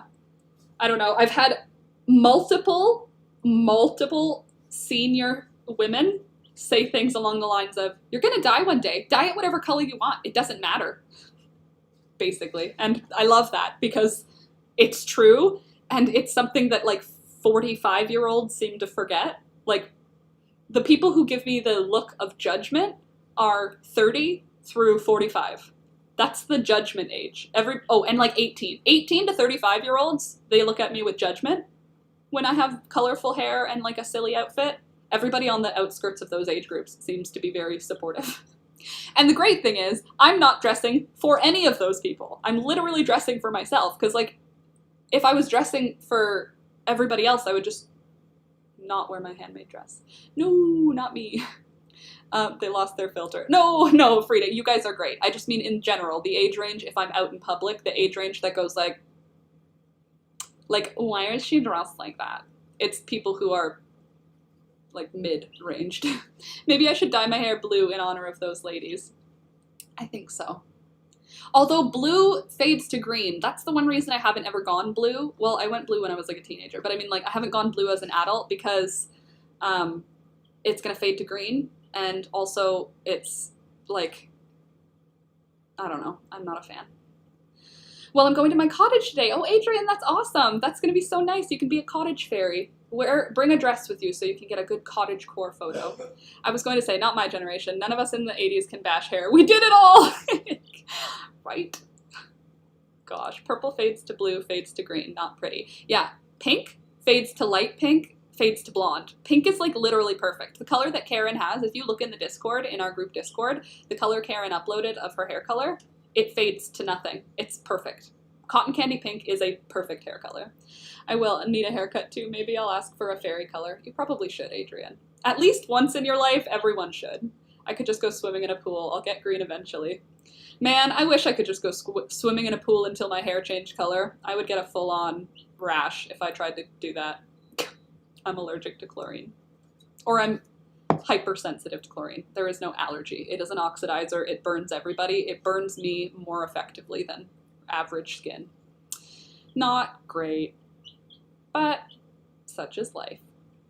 So for today, the high outside today is only 18 degrees, which is great because that means I can wear a sweater for most of the morning and most of the evening, which means I don't have to wear sunscreen on my arms because I will have a sweater on. Which is super. I'm going to do some weeding today. I'm going to weed out my back garden because it looks like a lot of bindweed has survived and gotten very strong. My hair gets yellow from our well water. Get that purple shampoo, Frida. It'll clear out the brassy tones in anything, allegedly. I don't use it, obviously, but I did when I had white blonde hair, which also was a color I really liked. But my hair is quite fine, so it doesn't like being bleached. So I'm like the only brunette who buys purple. Oh, there we go. Who buys purple shampoo. There you go. Yeah, so I'm going to weed the garden today, the back garden. And also, I have something else that I'm supposed to do today, but I can't remember what it is. Oh, order groceries and pick up groceries. We need food. We had pizza for dinner because we ran out of grocery food.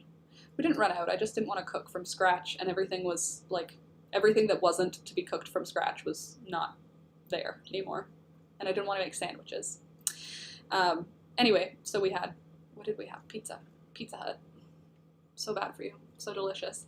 But Alex and I are going to be stopping all fast food soon because we have to do like a 2-month no fast food thing so that I don't have any fast food body. Loved chicks, dear chickette. Aren't they the cutest, Karen? I loved seeing them. You should see, I got a really good bunch of footage for the vlog yesterday of Sweet Pea taking care of her babies. So Sweet Pea, our bantam hen, she's like half the size of a regular chicken, maybe 1/3 of the size of a regular chicken. She is currently raising 4 babies outside in the chicken yard with all the other chickens. So we've got a whole bunch of chickens right now. We've got our flock, which is 1- and 2-year-old and 3-year-old hens. And then we've got babies from the beginning of the season, so they're 12 weeks old. And then we've got babies the next set. I think they're 13 weeks old now. So 13, 12, 11, 10. We have 13-week-olds, 10-week-olds. Bye, Scrappy. Have a good day. See you on Monday. 13-week-olds, 10-week-olds, 7-week-olds, and then the 1-week-old babies. So,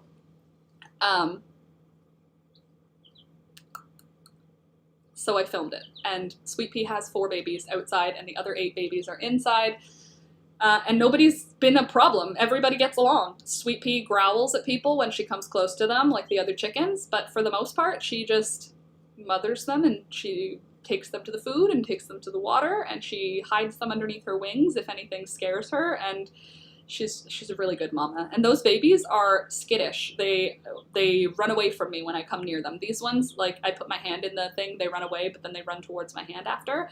The babies that she has are, I think they're going to end up being like a little bit more, I won't say feral, but a little bit more standoffish, I'll say. Maybe they won't eventually, but I'm seeing differences between them already. They're faster, the babies that are outside, and they are like just smarter.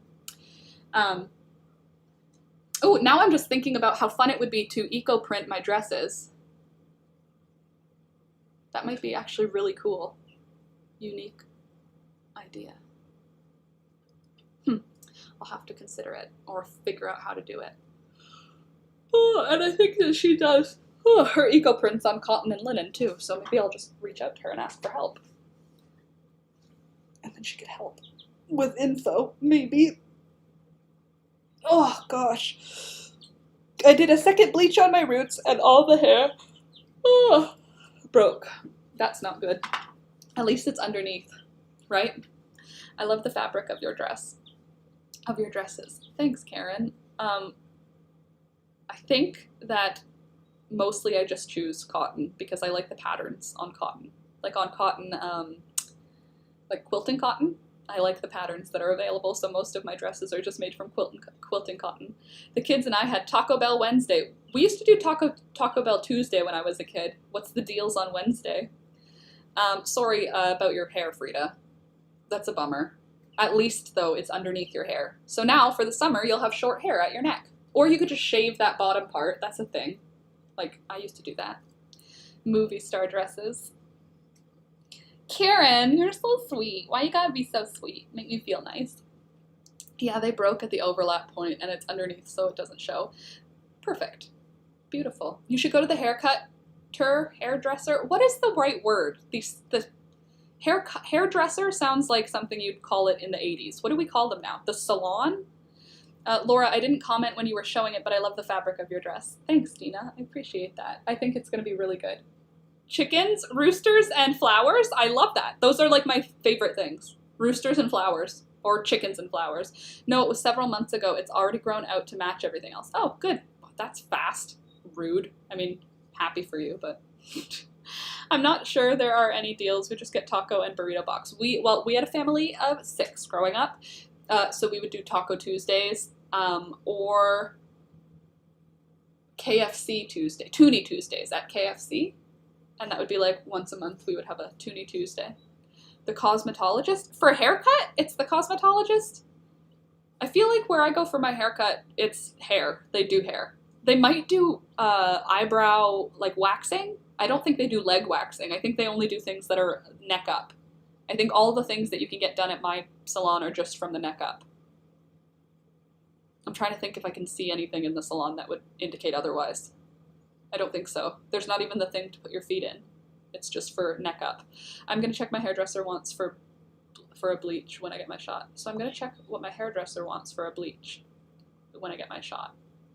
Hairstylist, whatever. My hairstylist, Kimmy, she is great, and she fixed my hair, and I have to go back to her, and she's going to be like, you haven't been here in a long time, and your hair looks crazy. And I'm going to be like, please fix it, Kimmy. Also, I remember her name because of the unstoppable, unbreakable Kimmy Schmidt. That's all I need. Anyway, I was trying to say something, and I don't remember what it was. Like, I had a train of thought that I was on. Plans for the day, I think. Bleach is bad for your hair. Yes, Karen. Bleach is very bad for your hair. It's also bad for your skin. It's probably bad for the environment.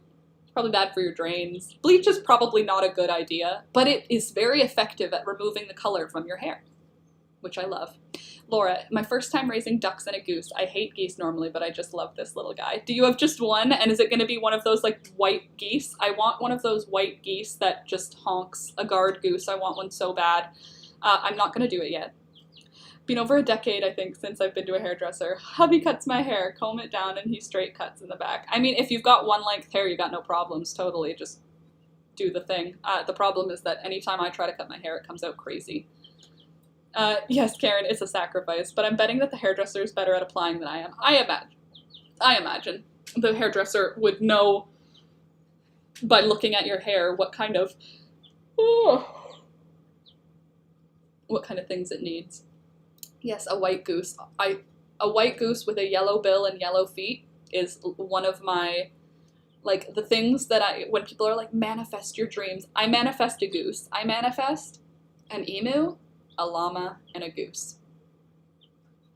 Mostly the goose. I don't care for ducks. I like them, but I don't want the mess. I'm fine with putting up with one messy animal, like one goose, but I don't want to have ducks. Unless I have somewhere to put it, like a lake. I don't want to have the mess, the mud.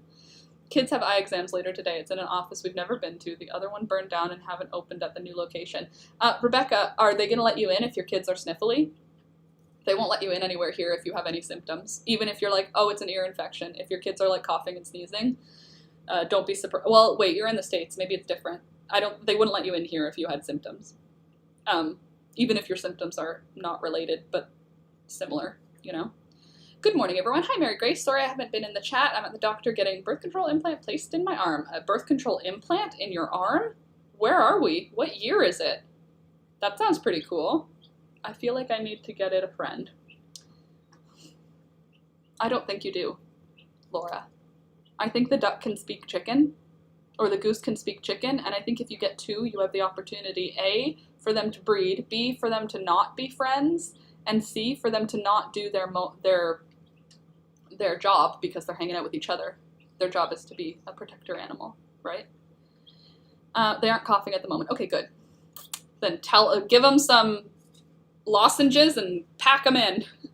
I need a stylist. Me too, Dawn. Probably would look better with some layers, but I don't think I can manage it. You don't think you can manage having some layers? Just have the layers start below the shoulder and then they don't affect the way that you take care of your hair. It's called Nexplanon. It's just a little rod they place in your arm. Hopefully it'll be better than the IUD I had. Nexplanon. I'll check that. As in it's the next plan on birth control. Because why are we sticking things into our uteruses when boys can just have their testicles disengaged until they are ready to have children? Nexplanon. You want me to have a hospitable environment to raise a human, but you also want me to chemically castrate myself until I'm ready? Why don't you chemically castrate yourself? My body is the one that's supposed to house the human. Don't you want the house to be very healthy and completely unaffected? Then why don't you and your testicles stop functioning? Why does my housing, judgment. We live in the South, most people have allergies. Okay, so you're good to go. Plus, you know it's not that. You know it's an ear infection. But yeah, I hope everyone has a lovely weekend. See you Monday. Bye, Mary Grace. It was nice to see you, and glad you got your new birth control in. Hopefully this one doesn't have any side effects for you. It's a hormonal birth control. Yes, that makes sense. It would have to be a hormonal birth control, Frida. You can't have a physical birth control affect your uterus from your arm, right? I'm just saying, even if you don't plan on having kids, like, your uterus is like a big old organ. It's like important. It's like important for other stuff. And to have it be shut off, essentially, like, I literally have a physical item in my uterus preventing me from carrying out a pregnancy. Like, that seems invasive. I needed to have a procedure done to not get pregnant. Like, why is that a thing?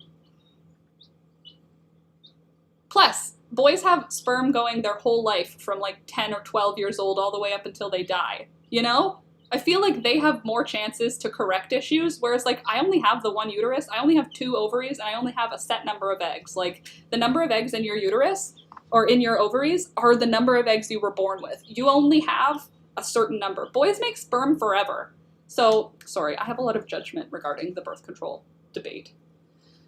The longer I'm alive, the more I'm like, the things that women's bodies have had to put up with because men don't want the same side effects. Like, think about the side effects you get from birth control. You get pain, you get emotional distress, like, people get moody on birth control, people get sore boobs, like, significantly sore boobs, aka body pain, that we're just supposed to consider normal. You have, like, emotional distress, like, PMS can get crazy. You can have your sex drive removed. Yeah, boys can make many, many more babies. Boys can make unlimited numbers of babies. I can make 50 babies. Like, I don't have an unlimited number of eggs.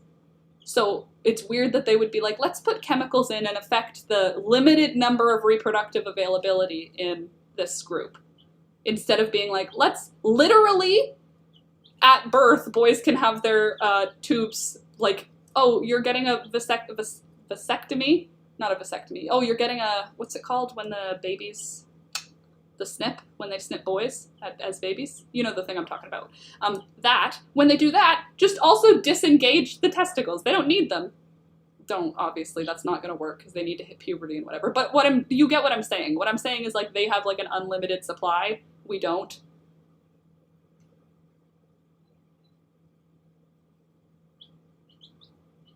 That's what I've got to say about that. I don't get why condoms are such a hassle. Make it sexy, make it part. I'm not taking any hormones, no. And also, why can't condoms be a part of it? Like, why are they, oh, because a boy has to put it on? Oh, it makes it less feeling for you? Well, birth control, I don't have feeling. Like, no, get out of here. Circumcised, thank you. That's why I have one rooster. Yeah. Well, we are women. We don't matter. Literally, Frida. Literally. Like, I could rage about it because it just doesn't make sense to me. Or just make everyone infertile until they're 25. Just like every human is unable to conceive until 25 years old. Forever. Just inject it into the DNA of humans. 25 years old, because before that, your brain isn't even fully developed, so you shouldn't even be allowed to try and conceive until you're 25. Obviously, I don't believe that about people who, I'm not saying if you have had kids at 17, 18, 19, 16, whatever happened, that's fine. I'm not saying anything about those things. I'm just saying, in general, wouldn't it be good if until 25, no one ever had babies? There would always only be children with parents who were adults. I feel like that'd be great. I can't spell it. Are very uncommon in Sweden. Yeah, they're less common now here as well. I think that it used to be like faith and cleanliness based, whereas now we have like running water. So the cleanliness argument isn't really such a valid argument because we bathe our children. It's not like they're like walking through the desert for months at a time, you know what I mean? So I don't think it's as common now here either. I don't know because I have not had a child circumcised, so I haven't had to ask the questions of a doctor to see how common it is, but I don't think it's as common here either. It just seems kind of weird. It seems like a kind of weird thing to do. First thing, like, I don't know. I feel like if I have a baby, I'll think it's perfect. I'll think it's absolutely perfect. The idea of having it's like the same thing as having like an intersex baby and then having a doctor be like, we need to reassign the sex of the baby to fit one of the boxes. In my head, I would be like, but they were born this way. They're fine. They just leave them alone. They don't.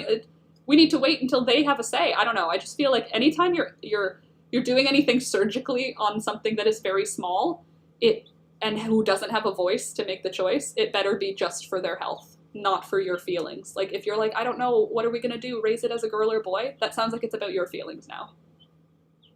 Don't cut into your child. Stop. Don't cut your kids ever for any reason. Because they might not appreciate it. I mean, unless they're having ear infections and you need to get them to have surgery to fix their earrings. I'm just saying. Louisa, I don't feel completely ready at 37. But imagine you at 17, if you're not perfectly ready at 37. Rebecca, I was 23 when I had my first. I felt very young. Most of my school friends had kids already. But it feels like you felt young. If you had been, obviously I'm not saying take away anything from what all the babies that are born. I'm saying if you could rewrite the future and you would get the same children out of the situation being 25 or older starting, you would have a little bit more money, you would have a little bit more stability. Like, just in general, the older you are, the more set as a human you are, right? I don't know. I feel like when I was 16, I thought I could have had a kid at 16.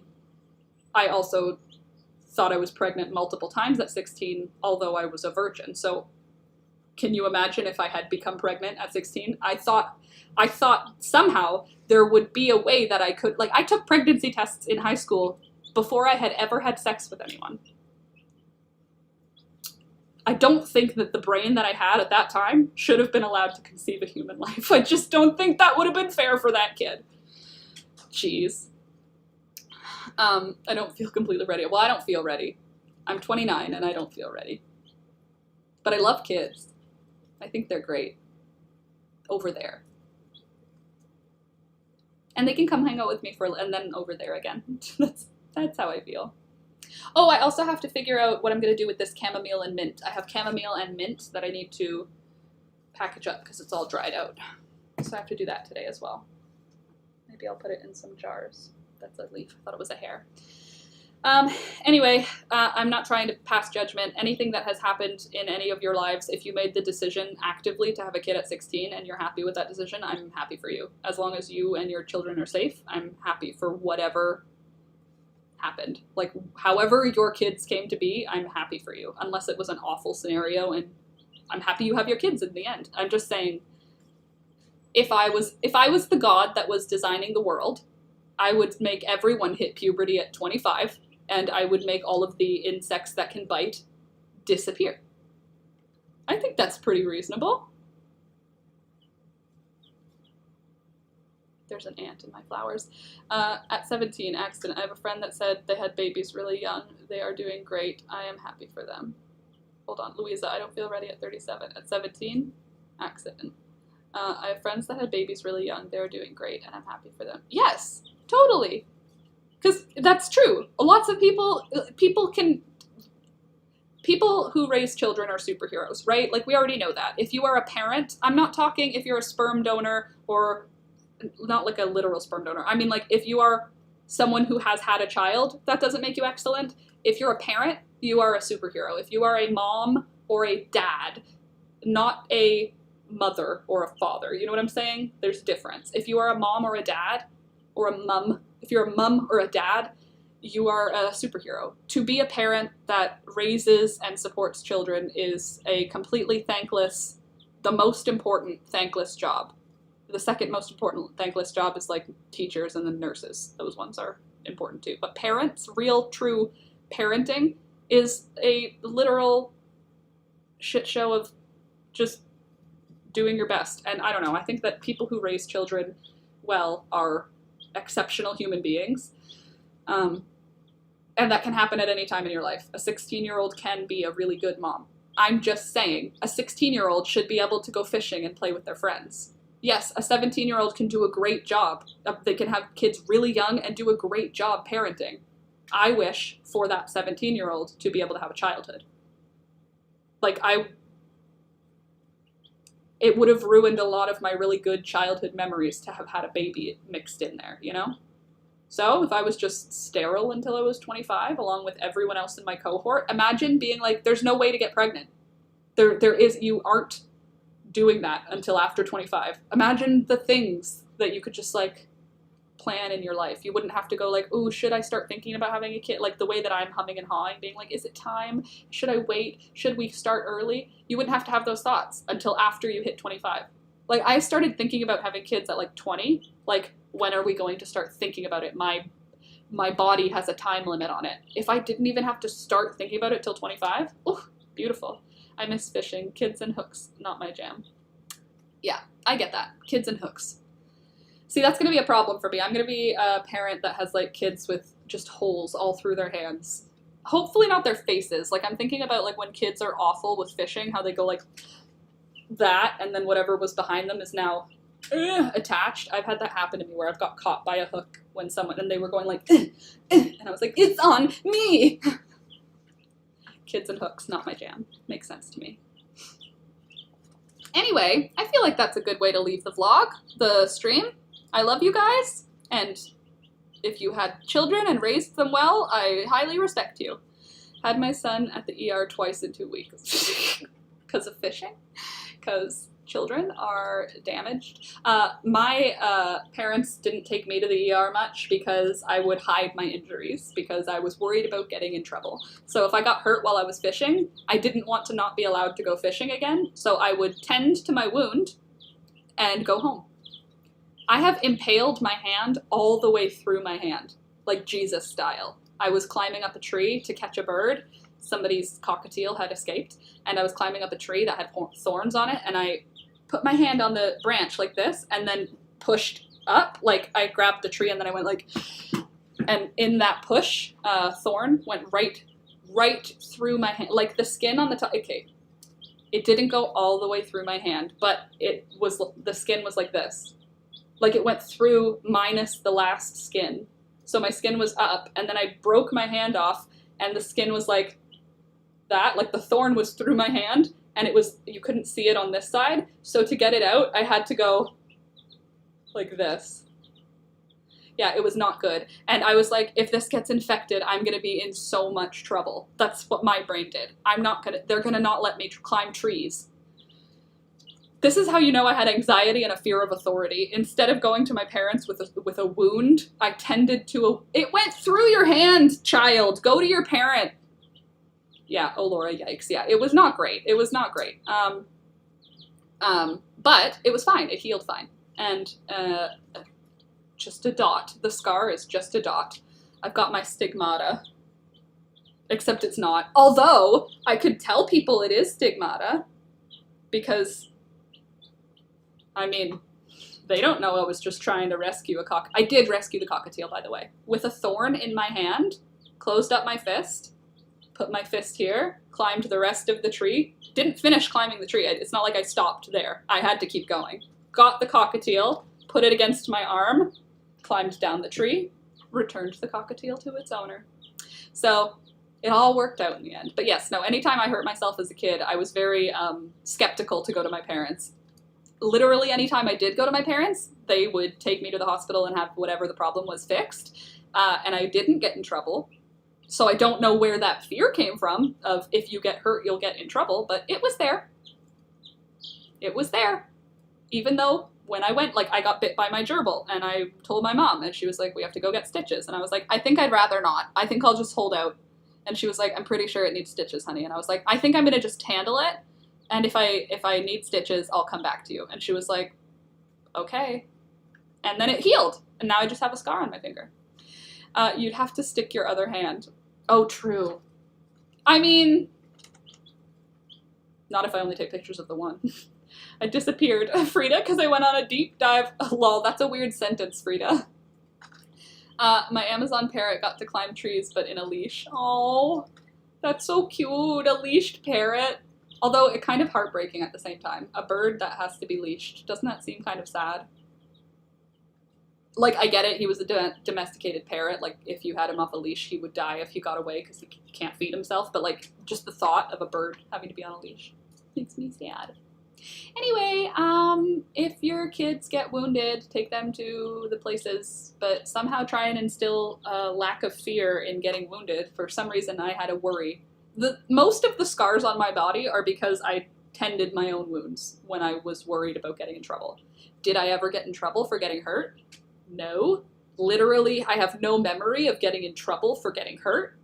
I'm sure I got in trouble for breaking things, like other things, like not myself. I've never broken except toes. I've never broken any major bones. But yeah, I've never gotten in trouble for getting hurt, and yet I have had a fear all through my childhood of getting in trouble because I had gotten hurt. So I just tended to my own wounds.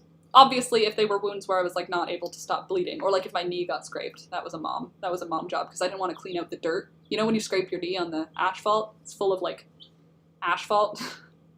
Be kind, all, drink water, wear a mask, stay connected. Wear a mask. I had to not invite people onto my property. I was really upset about it because I was supposed to have a family come visit and check out my eggs and my chickens, because there were like a bunch of kids, and they were like, can our kids come see them? And I was like, totally. And they got there and they had no masks on, and I said, could you guys wear masks? And they said, none of us were medically not allowed to.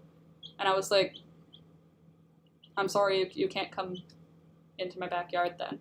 And they were like, but we're outside. And I was like, I know that, but like, I don't know you. So I was just letting you onto my property to be nice, you know? Like, I didn't say that. I was polite to them, but I was like, I understand. I can't. I have an immune-compromised partner, and I have immune-compromised family. Like, I'm not risking that. And they were like, that's fine. And then they just bought eggs and left. But, like, it was only going to be 15 minutes. Just have masks in your car, even if you're not, like, an anti-masker. If you want to show your kids chickens, just bring masks. I had stitches in my knee from playing tag at the park. Ew, stitches in your knee? That must have sucked, because your knee is a bendy spot. I've had stitches on these fingers, and that hurt. Frida, a slip disc, maybe? Oh, at 13, my goodness, you poor kid. Hi, Helmet, by the way. Frida, he would not have survived if he was safe. Yeah, totally, he wouldn't. I was ignored when I got hurt because they didn't think I was in as much pain as I was, because a 13-year-old doesn't get a slip disc. Hopefully, like, kids from today will be treated like they have actual pain. That'd be nice. Okay, friends, I love you guys. Thank you for coming. It was nice to hang out with you. I hope you had a good time, and I will see you on Monday.